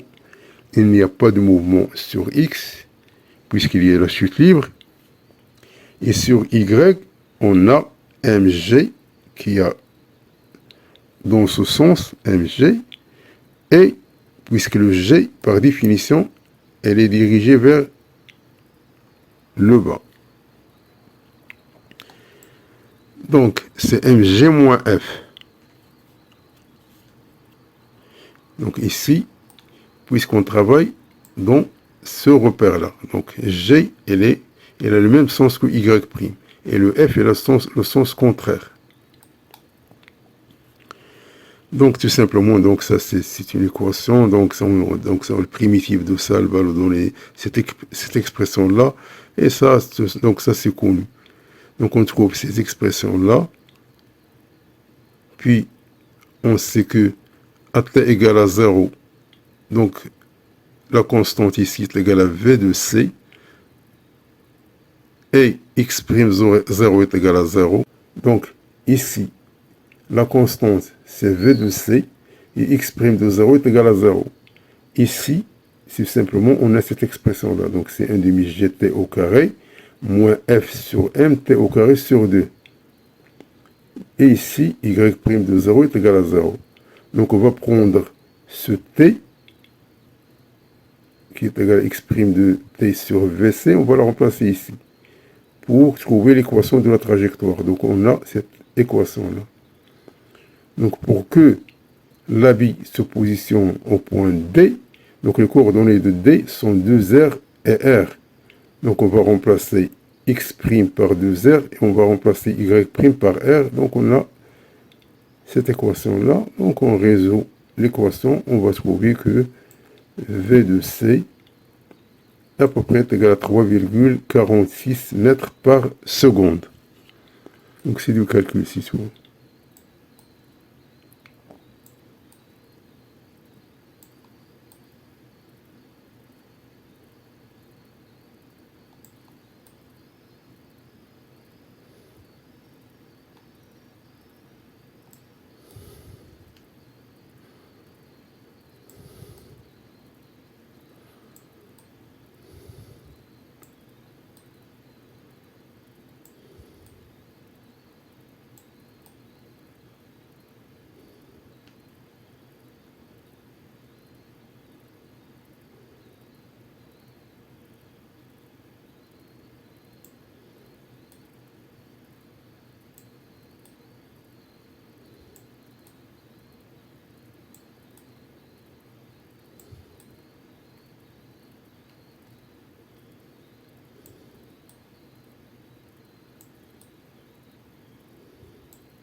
Sur le trajet d'essai, calculer la somme des travaux en joules de la force de frottement et du poids de l'habit entre les points B et C.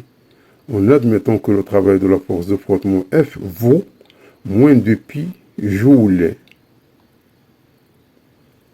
Donc on calcule la somme des travaux.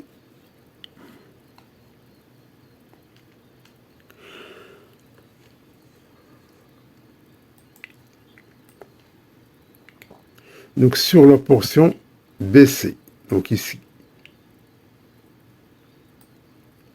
on a le travail des forces extérieures entre B et C, c'est le travail du poids, plus le travail de F. Donc le travail de poids ici, puisqu'elle monte, est G de sens contraire, donc c'est moins mg fois cette distance-là qui est 2r. Et ça, elle est donnée par hypothèse.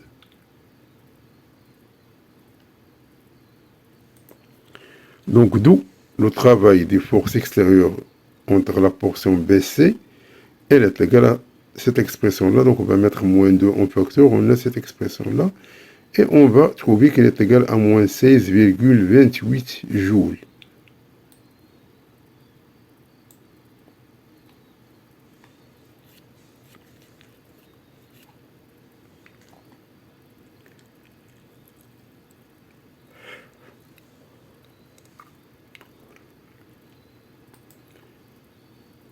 La question 39, calculer la vitesse V0 permettant de positionner l'habit en D.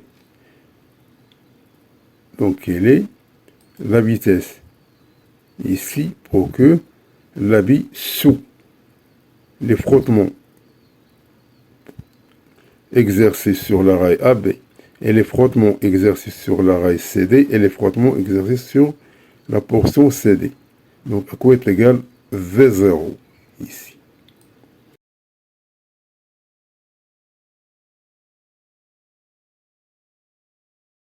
Donc, on a VC, on a trouvé son expression, on a trouvé sa valeur. Donc, on va appliquer le théorème de l'énergie cinétique entre A et C. Donc, entre A et C. Lorsqu'on dit l'énergie cinétique, c'est-à-dire la position de A, c'est la position de B, parce qu'on parle d'inhibilation, ou bien à l'altitude, ou bien à la hauteur. Donc, on a 1 demi, 1 VC au carré moins 1 demi, 1 VA au carré est égal au travail des forces extérieures entre B et C. On a trouvé ce travail-là est égal à moins 16,28. Donc, d'où 1 demi, 1 facteur de VC au carré moins V0 au carré est égal à moins 16,28.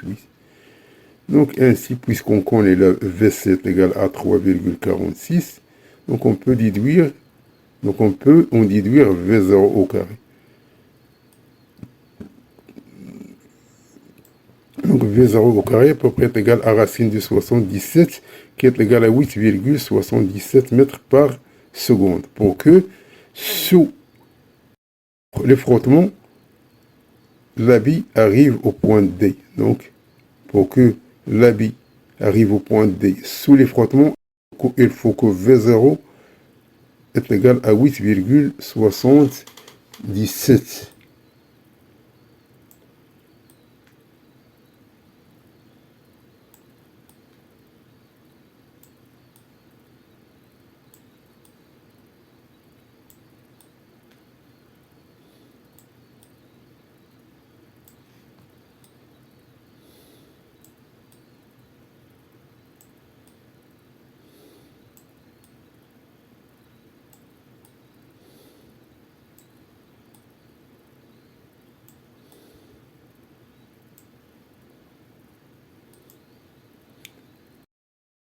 Si le temps mis par l'habit entre les points A et B fait 25% du temps total nécessaire entre A et D, calculez le temps T total en secondes.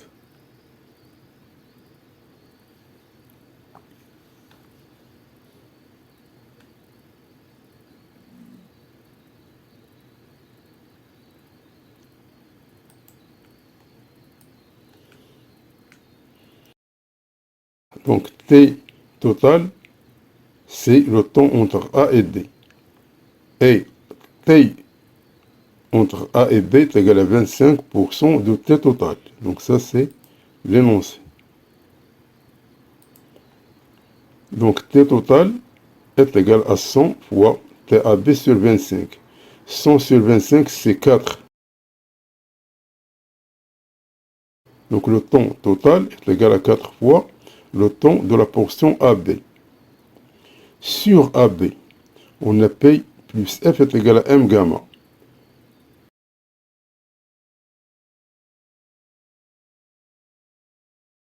Donc, par projection sur l'axe des X, on a moins F est égal à M gamma. C'est-à-dire qu'on a trouvé que gamma est égal à moins F sur M. Donc, ça, c'est la première question. Donc, on a VV est égal à moins F sur M, TAB plus V0. Donc, K, donc gamma, c'est une constante. Donc, c'est gamma est constante. Donc, ça, on dit que le mouvement, elle est uniformément varié. Ici, il est désaccéléré, c'est pas accéléré.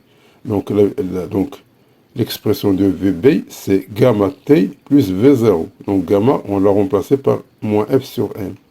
Ainsi donc, on a trouvé TAB. Donc, une fois on a trouvé le TAB, on va le multiplier par 4 pour trouver le temps total. Donc, on a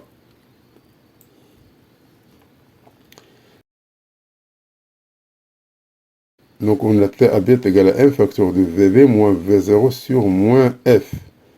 Donc, on applique le théorème de l'énergie cinétique entre A et B. On a 1 demi 1 VB au carré moins 1 demi 1 VA au carré est égal à 1 demi 1 VB au carré moins 1 demi 1 V0 au carré, qui est égal au travail de P entre A et B et le travail de F. Donc ça, puisque le travail de P est perpendiculaire au déplacement égal à 0, et ça de sens contraire est égal à moins F fois AB est égal à L. Donc, on peut trouver VB au carré moins V0 au carré est égal à moins 2F grand L sur M. C'est-à-dire que VB, on peut trouver VB. Donc, une fois on connaît VB, puisque V0, on a trouvé qu'il est égal à 8,77. Donc, c'est la question précédente. C'est celle-là. Donc, maintenant, on a trouvé VB en fonction de V0. On va la remplacer ici.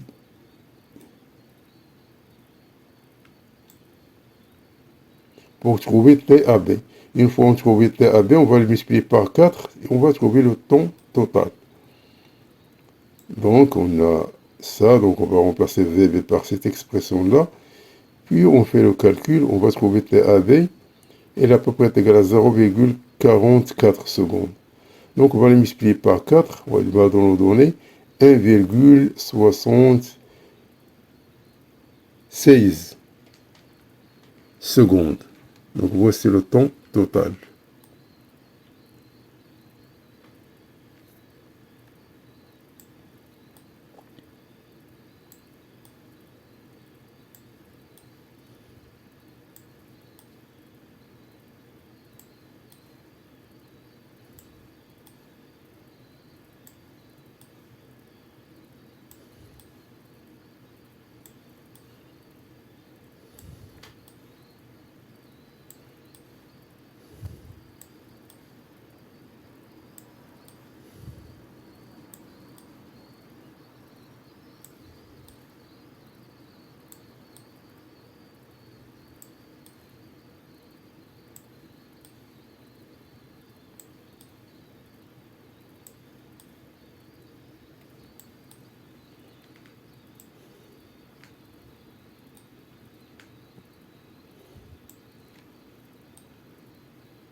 Donc le problème 2, c'est un QCM.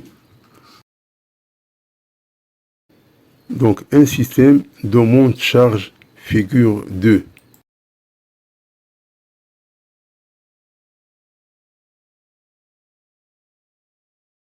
Est composé d'un moteur d'axe fixe delta qui fait tourner la poulie même axe delta de rayon RT.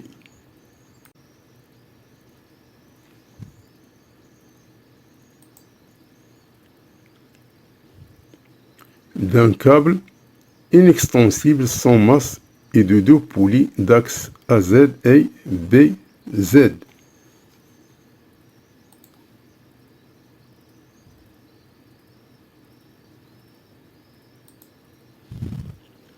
Parallèles et horizontaux, l'ensemble est destiné à soulever la masse petit m telle que le câble s'enroule sans glisser sur les gorges des poulies. La poulie d'axe AZ sont fixes. Rayon R, moment d'inertie G par rapport à son axe de rotation. La poulie tourne sans frottement par rapport à son axe. Sa vitesse est notée tête à point. La poulie d'axe BZ, rayon petit r de masse négligeable. La poulie tourne sans frottement par rapport à son axe et peut translater verticalement. C'est-à-dire qu'il tourne et elle peut même se déplacer d'une façon translation. Pour faire monter la masse petit m d'une hauteur h donnée, la poulie d'axe delta est animée en rotation selon le schéma de la figure 3.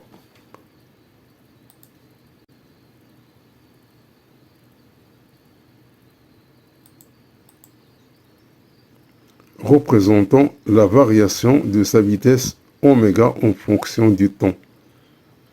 Donc ce qui est intéressant ici, c'est que la poulie de rayon petit r, elle a une masse négligeable. Autrement dit, elle n'a pas de moment d'inertie. On a les frottements sont négligeables.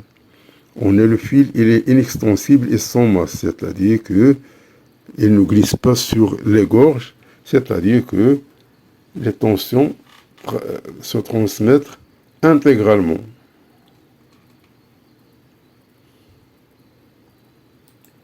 Donc, soit le point M du câble pointé sur la figure 2. Lors du mouvement, on désigne par X le déplacement du point X. Donc, le M se déplace selon X. Et la masse M se déplace selon Y. Donc, la liaison entre X et Y, elle est donnée par X est égal à 2Y. Donc, à l'instant t égale à 0, on a x égale à 0, y égale à 0. Donc, tout simplement, ça c'est les masses, ça c'est les rayons. Donc, ça ce sont les données. Donc, la question 41, lors de la phase d'accélération AB, calculez l'accélération gamma de la masse petit m.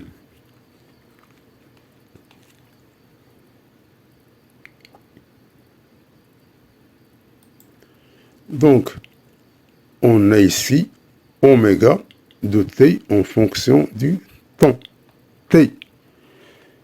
On a ici une droite qui est linéaire car elle passe par le centre. Donc, c'est-à-dire que oméga de t, je l'écris même avec alpha de t plus oméga à t égale à 0, mais ce terme-là, il est égal à 0. Donc, à t est égal à 0, ceci est égal à 0. C'est-à-dire que oméga de t, elle va rester égale à alpha de t. Donc, pour trouver le alpha c'est le coefficient directeur de cette droite. Autrement dit, c'est cette distance sur cette distance. C'est-à-dire c'est oméga de t moins 0 sur 1 moins 0. C'est-à-dire égal à oméga d'indice t. Autrement dit, donc, la vitesse de rotation est égale à cette expression oméga 2 d'indice t fois t. Donc alpha est égal à oméga d'indice t. Donc on a cette expression-là. Donc on sait, donc ça c'est la vitesse angulaire. Donc la relation entre la vitesse angulaire et la vitesse linéaire, c'est que la vitesse linéaire est égale à le rayon, c'est-à-dire une distance fois la vitesse angulaire. Ici, le déplacement concernant cette évolution, ça concerne la poulie de rayon RT. C'est celle-là.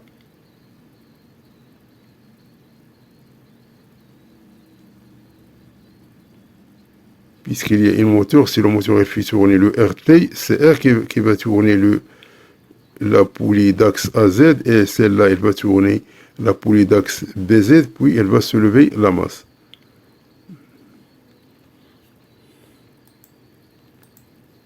Donc, on a V de T est égal à R d'indice T fois oméga de T. Et oméga de T est égal à oméga d'indice T fois T. Donc, V de T est égal à RT, oméga de T, T. Donc, pour trouver gamma, il faut dériver cette expression-là. Donc, dériver cette expression-là, c'est tout simplement enlever le T. Donc, gamma est égal à R d'indice T, oméga de T. Donc, ce sont des indices, ce ne sont pas des variables. Donc, gamma, elle est égale à R T, oméga de T. Donc, on a R de T, on a oméga de T. Donc, on a R de T, c'est 0,2, et on a oméga de T est égal à 4pi. Donc, on peut trouver la valeur de gamma.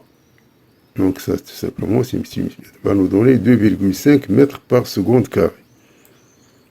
Donc, ça, c'est gamma, l'accélération du point M lorsqu'elle parcourt la distance x selon la partie AB. Donc ça, c'est la partie accélérée. Ça, c'est constant. Ça, c'est la partie décélérée. Donc dans la phase d'accélération, gamma, elle est égale à R d'indice T fois oméga de T.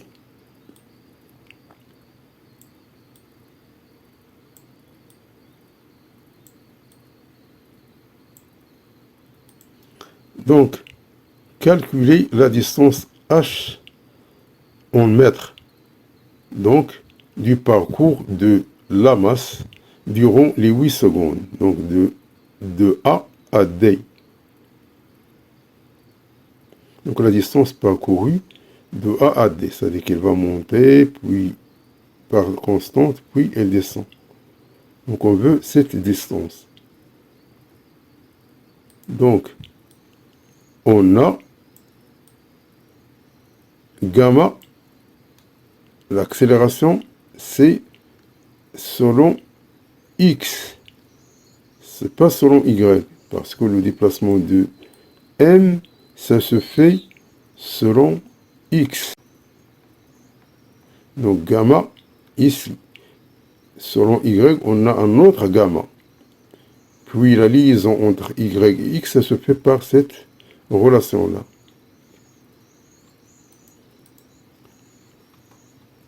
Donc ici, ce qu'on vient de calculer, c'est selon x.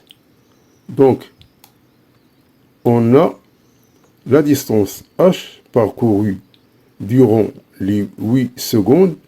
On va trouver qu'elle est égale à l'aire du trapèze. En effet, on a oméga de t, elle est égale à une fonction de f de t. Ça, oméga de t est égal à une fonction de f de t. Et que v de t est égal à r d'indice t fois oméga de t. Donc, puisque v de t, c'est la dérivée de dx de t sur dt. La dérivée de dx sur dt, ça nous donne v de t. Donc, on a d du x de t sur dt est égal à r de t, oméga de t. Donc, pour trouver le x, tout simplement, on va intégrer cette partie-là entre 0 et 8. C'est-à-dire que x de t, elle est égale à r de t fois oméga de t dt. Donc, on va sortir le r de t. Cette expression-là, celle-là,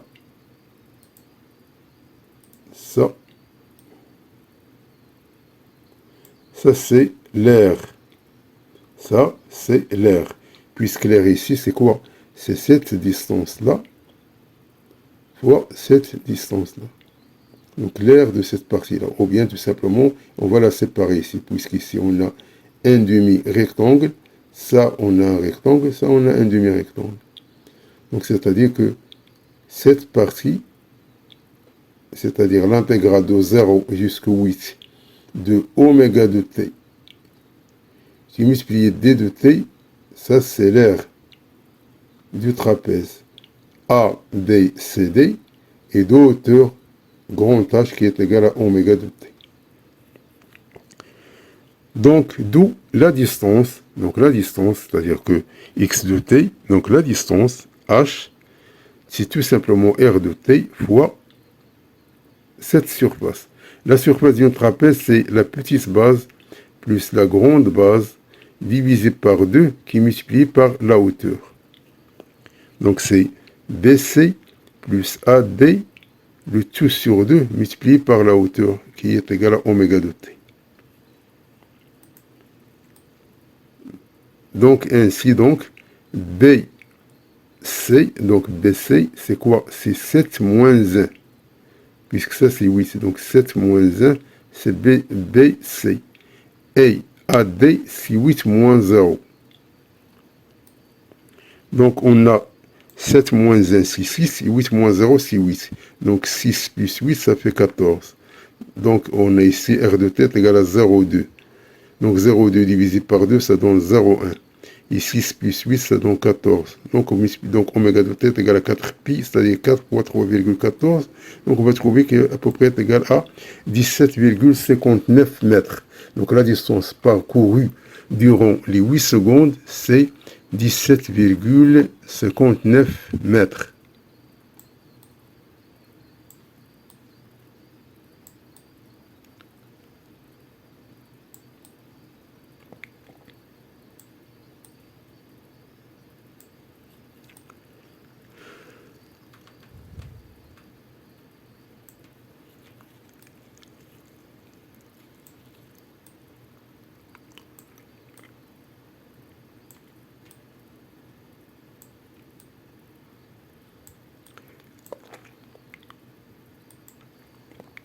Lors de la phase BC, dans BC, oméga, elle est constante, c'est-à-dire que le mouvement est uniforme. Donc, calculer la tension T1 du câble.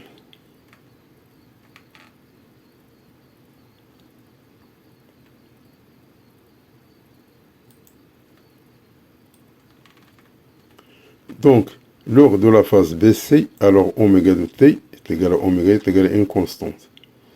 On a x est égal à 2y, ça c'est l'énoncé. On a x est égal à 2y, c'est-à-dire x c'est le déplacement de m et y c'est le déplacement du corps de masse petit m. Donc, c'est-à-dire que y est égal à x sur 2, c'est-à-dire la dérivée seconde est égale à la dérivée seconde sur 2. Donc la dérivée seconde du y, ça nous donne un gamma prime. Et la dérivée seconde du x, c'est gamma, c'est dv sur dt, qui est égal à 1 demi, puisqu'ici on a 1 demi, d sur dt de rt oméga de t. C'est-à-dire RT, ça c'est tout simplement, c'est un indice. C'est égal à 0,2. C'est RT sur 2, D de oméga de T sur dt. Or, oméga de T, c'est une constante. Donc la dérivée, c'est 0. C'est-à-dire que Y seconde égale à 0. Donc selon la phase BC,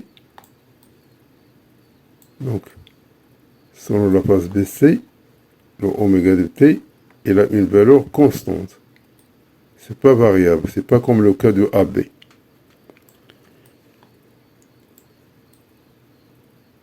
Donc, on a trouvé que gamma prime, c'est-à-dire gamma de parcours du corps de masse petit m, elle est nulle.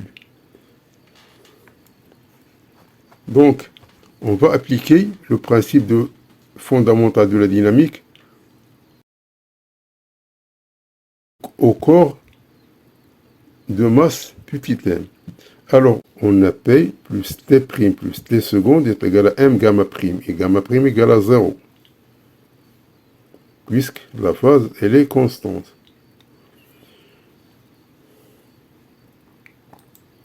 Donc, par projection sur l'axe d'IY qui est orienté vers le haut, alors on aura moins P plus T' plus T seconde est égal à M gamma prime, c'est-à-dire est égal à 0.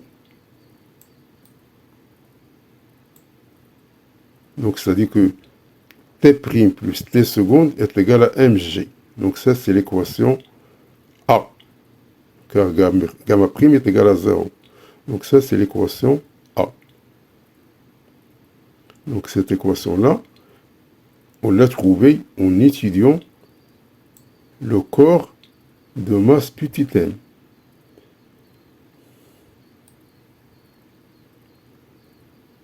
Donc, maintenant, on passe à l'étude de la poulie de rayon petit r. Cette poulie-là. Donc, puisqu'il est en rotation, on va appliquer le principe fondamental de la dynamique dans le cas de rotation. Toujours, l'axe est orienté vers le haut. C'est-à-dire que le moment de poids ici, par rapport à l'axe BZ, plus le moment de la réaction de l'axe sur la poulie selon BZ, plus le moment de T', plus le moment de T seconde par rapport à B de Z, est égal à, G delta selon BZ fois θ seconde. Or, cette poulie-là, elle nous a dit qu'elle a une masse négligeable. C'est-à-dire que son moment d'inertie, elle est nulle.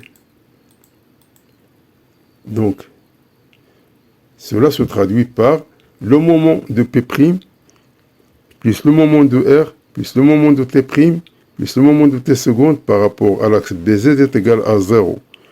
Or, le moment de P' et le moment de R est égal à 0, car leur ligne d'action, elle passe par l'axe BZ, c'est-à-dire qu'il n'y a pas de distance. Donc, il reste tout simplement le moment de T', plus le moment de T seconde égal à 0. Donc, on va projeter sur Y, donc ça c'est positif, c'est-à-dire que T seconde fois petit r moins T' fois petit r est égal à 0, c'est-à-dire que T seconde est égal à T'. Donc ça, concernant la poulie de rayon petit r. Donc ça est égal à 0 car la masse est négligeable. Donc ça, leur ligne d'action passe par BZ. Donc on aura tout simplement T seconde est égal à T'. Donc ça, c'est l'équation B. Donc, on note T' qui est égal à T seconde, ça c'est T. C'est la tension du fil 1. Donc c'est cette tension-là. Puisqu'ils sont égales, c'est-à-dire qu'elles représentent la tension de ce fil ici. Puisque cette valeur, c'est celle-là. Donc, on a deux équations. On a T' plus T seconde est égal à mg, et on a T seconde est égal à T' est égal à T. C'est-à-dire qu'on va remplacer T' par T et T seconde par T. Donc, d'après A et B, on aura donc 2T est égal à mg. Donc, 2T est égal à mg, c'est-à-dire que T est égal à mg sur 2. Donc, on va trouver qu'il est égal à 125 newtons. Donc, la tension du fil, elle est égale à 125 newtons.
Donc la question 44, l'heure de la montée de la masse dans la phase AB, calculez la tension T1 du câble attaché à la poulie de rayon RT.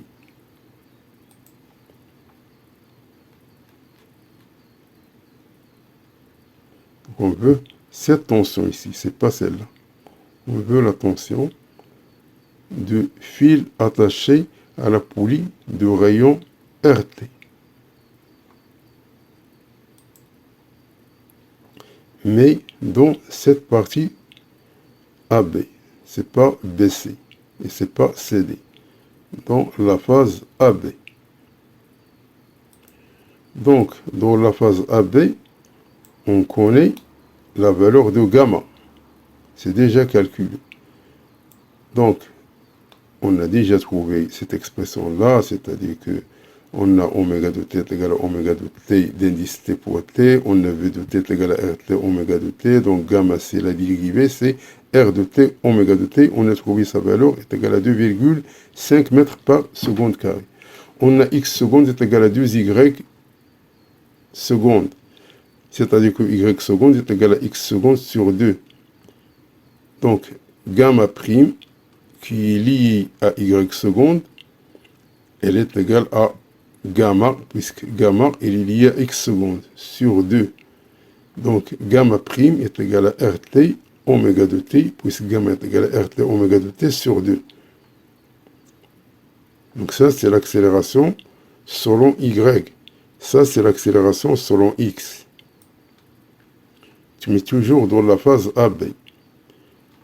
Donc, on a déjà trouvé cette expression-là. Tout simplement, dans la phase BC, on a remplacé gamma prime par 0. Donc, on a cette expression-là, on a déjà trouvé.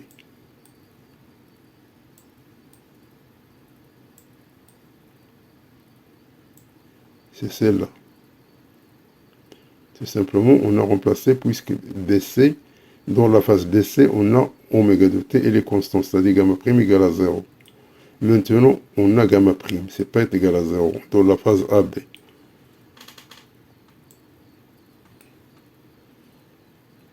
Donc, on va remplacer gamma prime par son expression ici. On va trouver que T, elle est égale à 140,7 newtons. Donc, au lieu de 125 dans la phase BC, dans la phase AB, elle est égale à 140,7 newtons.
Dans la suite, on considère la figure 4. Donc la figure 4, c'est ça.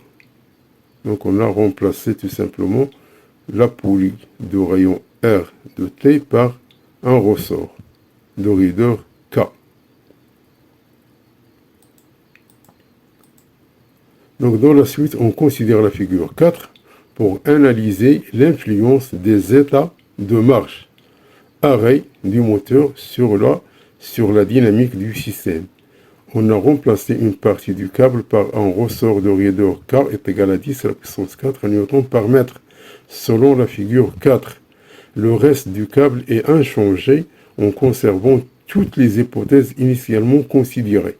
On écarte la masse M de sa position d'équilibre 0 vers le bas d'une distance Y de T égale à 0 est égal à 0,1 mètre.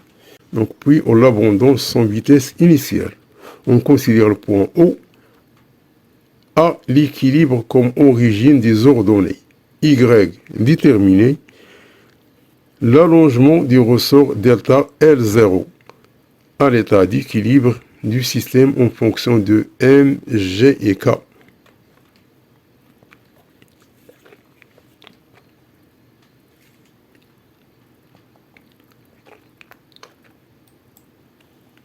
Donc, l'étude du corps de masse petit n à l'équilibre.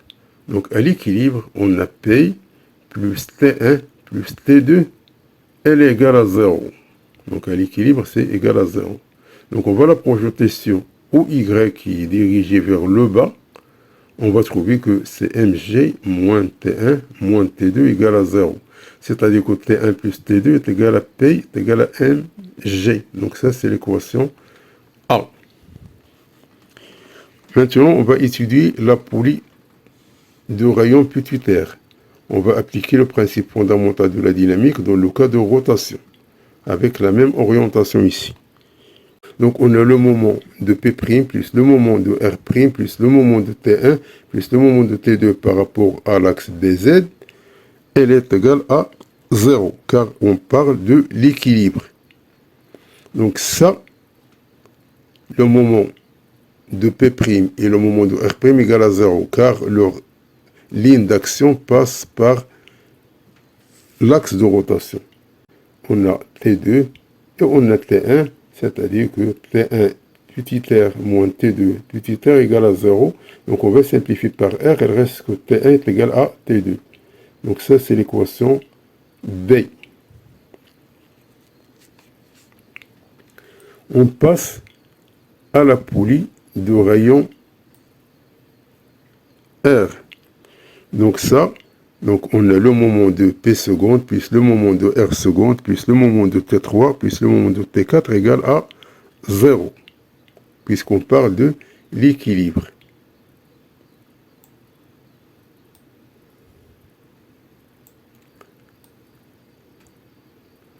Par application du principe fondamental de la dynamique, dans le cas de rotation, on a ça égal à 0, puisque leur ligne d'action passe par l'axe de rotation.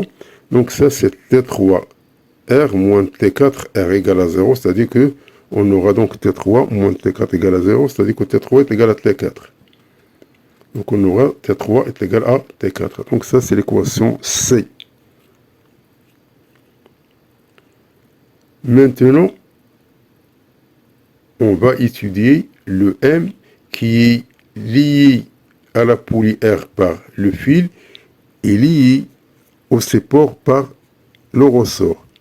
Donc on a ici T4, ça c'est T4 et ça c'est la force de raideur. Donc j'ai les mentionnés ici.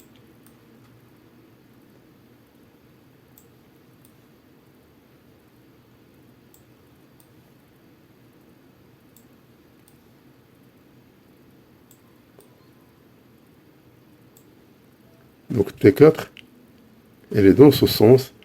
Et ça, puisque le mouvement, elle est vers le bas, donc ça, elle s'oppose au mouvement. Donc il a de sens contraire.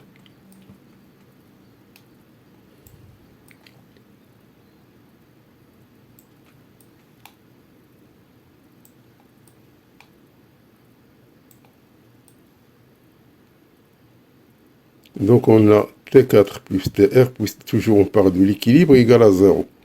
Donc par projection sur l'axe OX, on a moins T4, moins TR égale à 0. C'est-à-dire que T4 est égal à moins TR. Et TR, ce n'est rien d'autre que moins K delta L0. Donc ça c'est moins, ça c'est moins. Donc moins avec moins, c'est donc K delta 0. Donc T4 est égal à K delta 0.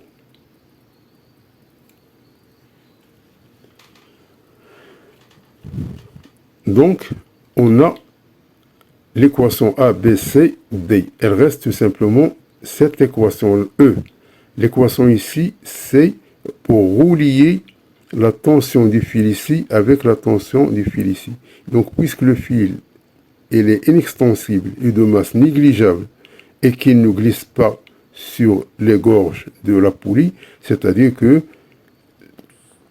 T2 est égal à T3, c'est-à-dire la tension ici, c'est la même tension ici. Donc ça, c'est l'équation E. Donc, on a ainsi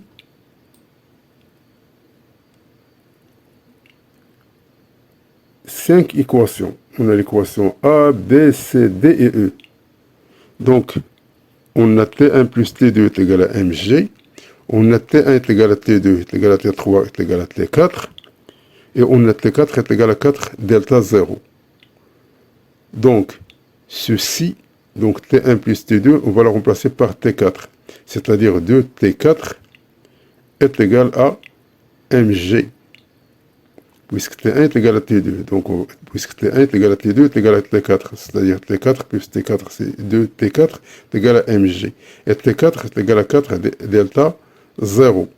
Donc, on aura donc K delta 0 est égal à mg sur 2.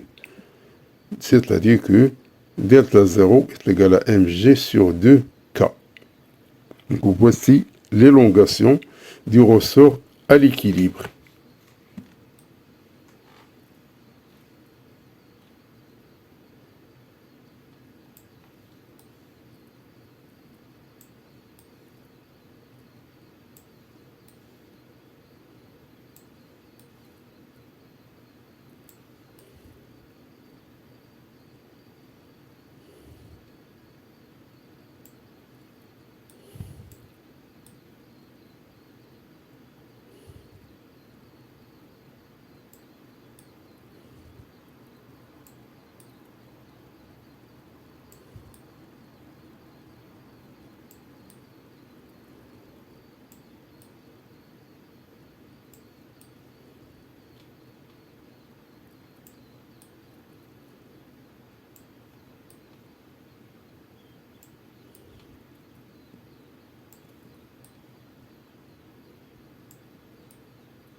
La question 46, l'énergie potentielle totale EP du système en fonction de KMG, delta L0 et X, en considérant que l'énergie potentielle due à la pesanteur est nulle à l'état d'équilibre du système.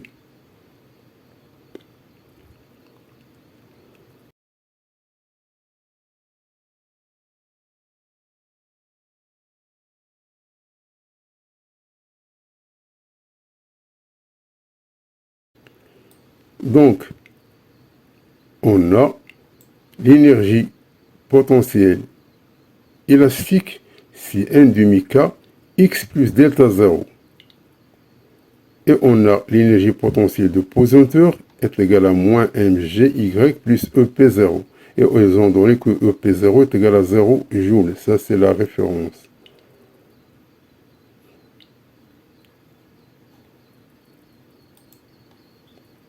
Donc ça, c'est l'élongation, puisque delta 0 plus nx, puisque ça, elle se déplace.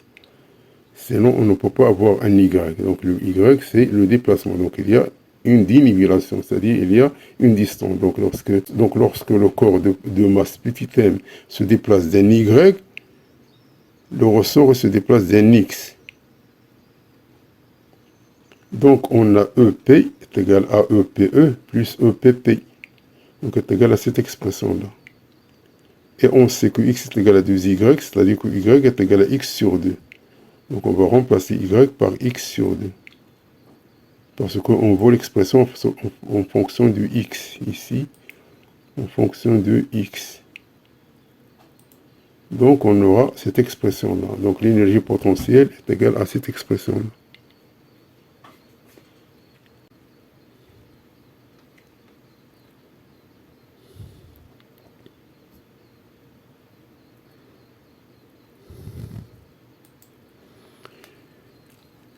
La question 47, la valeur de la période propre T0 du système.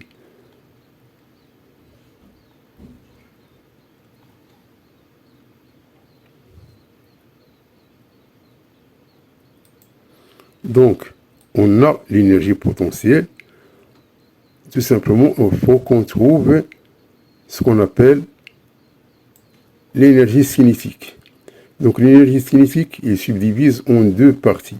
Il y a une partie concernant le corps de masse petit m et on a celui de rotation autour de l'axe AZ, car autour de l'axe BZ, il est nul. Donc, l'énergie cinétique est égale à 1 demi mv au carré. Donc, V, c'est le déplacement du corps de masse petit m, plus 1 demi G delta AZ de θ point au carré, plus 1 demi G delta de BZ, ça c'est égal à 0, puisque la masse, elle est négligeable. Ça, c'est concernant la poulie de rayon petit r. Donc, on a l'énergie cinétique qui est égale à cette expression-là. Donc, V, c'est le déplacement du corps de masse petit m, c'est-à-dire selon Y. Donc, ça, c'est Y point au carré. Donc, d'où l'énergie mécanique est égale à l'énergie potentielle totale qu'on vient de trouver, plus l'énergie cinétique. Donc, l'énergie mécanique, elle a cette expression-là. Or, les frottements sont négligeables. Donc, lorsque les frottements sont négligeables, on dit que les forces sont conservatives. Si les forces sont conservatives, alors l'énergie mécanique, elle est constante. L'énergie mécanique, elle est constante, la dérivée par rapport au temps est égale à 0. C'est-à-dire que si on dérive cette expression-là, il faut qu'elle soit égale à 0. Donc, qu'est-ce qu'on va faire? Tout simplement, on va remplacer le Y par X. Et on va remplacer θ, puisqu'il y a une relation entre X et θ.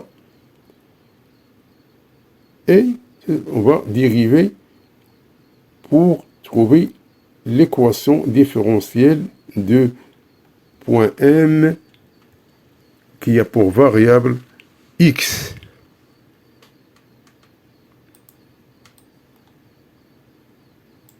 Donc, on a cette expression-là, c'est-à-dire 1 demi MY point au carré plus 1 demi G delta θ point au carré plus 1 demi KX plus delta 0 au carré moins MGX est égal à une constante. Et on a X est égal à 2Y, c'est-à-dire que Y est égal à X sur 2. C'est-à-dire que Y point est égal à X point sur 2. Et on a X est égal à R θ. C'est-à-dire que θ est égal à X sur R. C'est-à-dire que θ point est égal à X point sur R.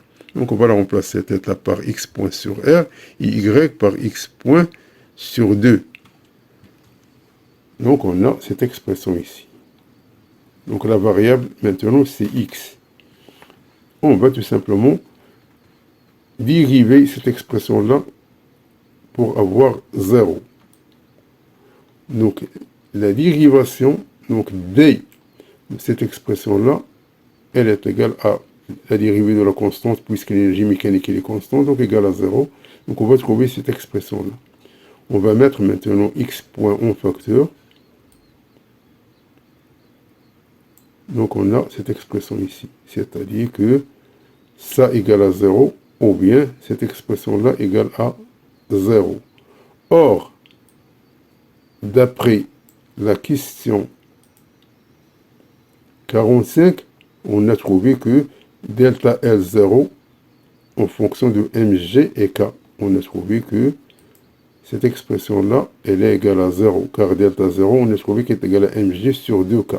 C'est-à-dire que delta 0 moins mg sur 2 égale à 0. Donc cette expression-là, on va se débarrasser d'elle. Donc elle reste simplement ce terme-là, égal à 0. Donc on va diviser par ce terme-là. On aura donc x secondes plus ce terme fois x égale à 0. Donc ça s'appelle la pulsation propre. Donc ça, on va la nommer oméga 0 au carré. Et la période, tout simplement, c'est de pi sur oméga 0, c'est-à-dire c'est de pi sur ce terme-là. Donc on a oméga 0, c'est ça.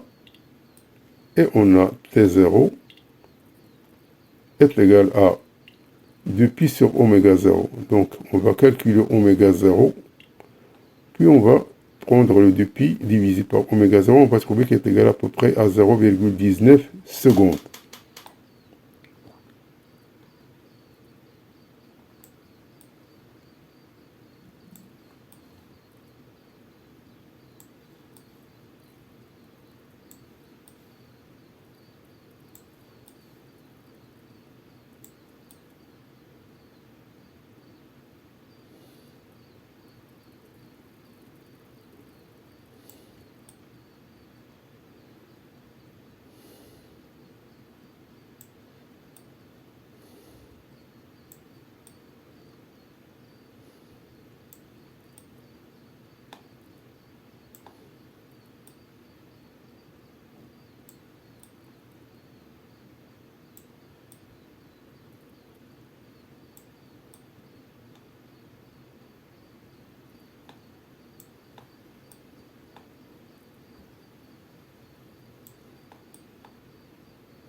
Donc la dernière question, c'est la valeur de l'énergie mécanique du système à T est égal à T0 sur 4.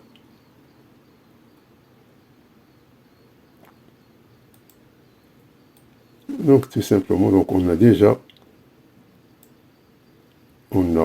cette équation différentielle qui a pour solution cette équation sinusoïdale. Donc, on a x est égal à 2y, c'est-à-dire que xm est égal à 2ym. Et on a ym est égal à 0,1 mètre.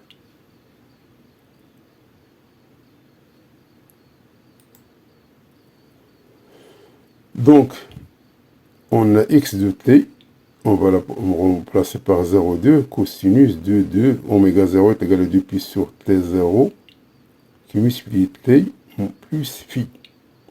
Donc, on va remplacer t par t0 sur 4. On va trouver cette expression-là. Donc, on va dériver cette expression ici. Donc, la dérivée, ça nous donne ici. Lorsqu'on va prendre t égale à 0, on a x point de 0 est égal à 0. C'est-à-dire que la vitesse, elle est nulle. Donc, si ça égale à 0, donc on va remplacer par 0, on va trouver que sinus de phi égale à 0. Sinus de phi égale à 0 signifie que phi égale à 0 radian. Donc, si phi égale à 0 radian, alors x de t qui est égal à t0 sur 4 est égal à cosinus de pi sur 2 égale à 0. Donc, le x, il est égal à 0.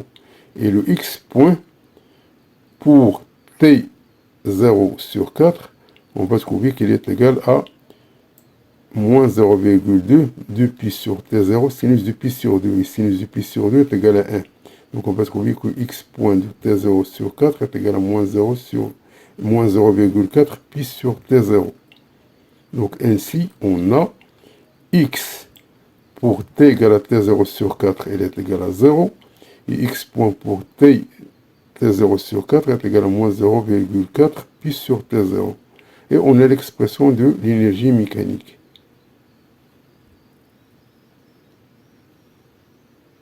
Donc c'est simple, donc il faut remplacer x point par cette valeur et x par 0.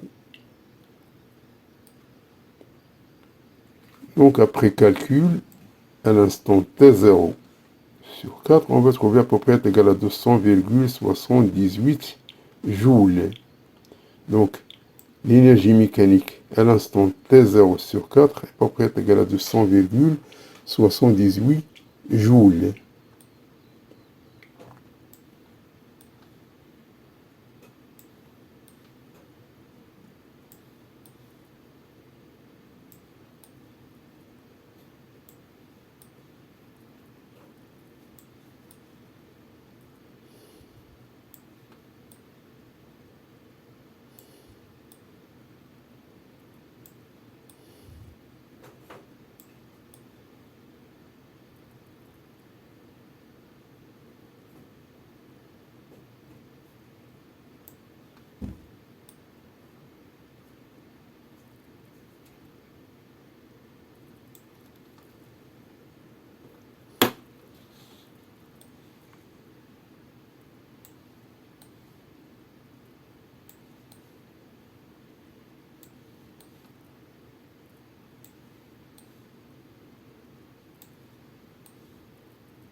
Merci d'avoir suivi ce vidéo et à la prochaine pour un nouveau vidéo cordialement.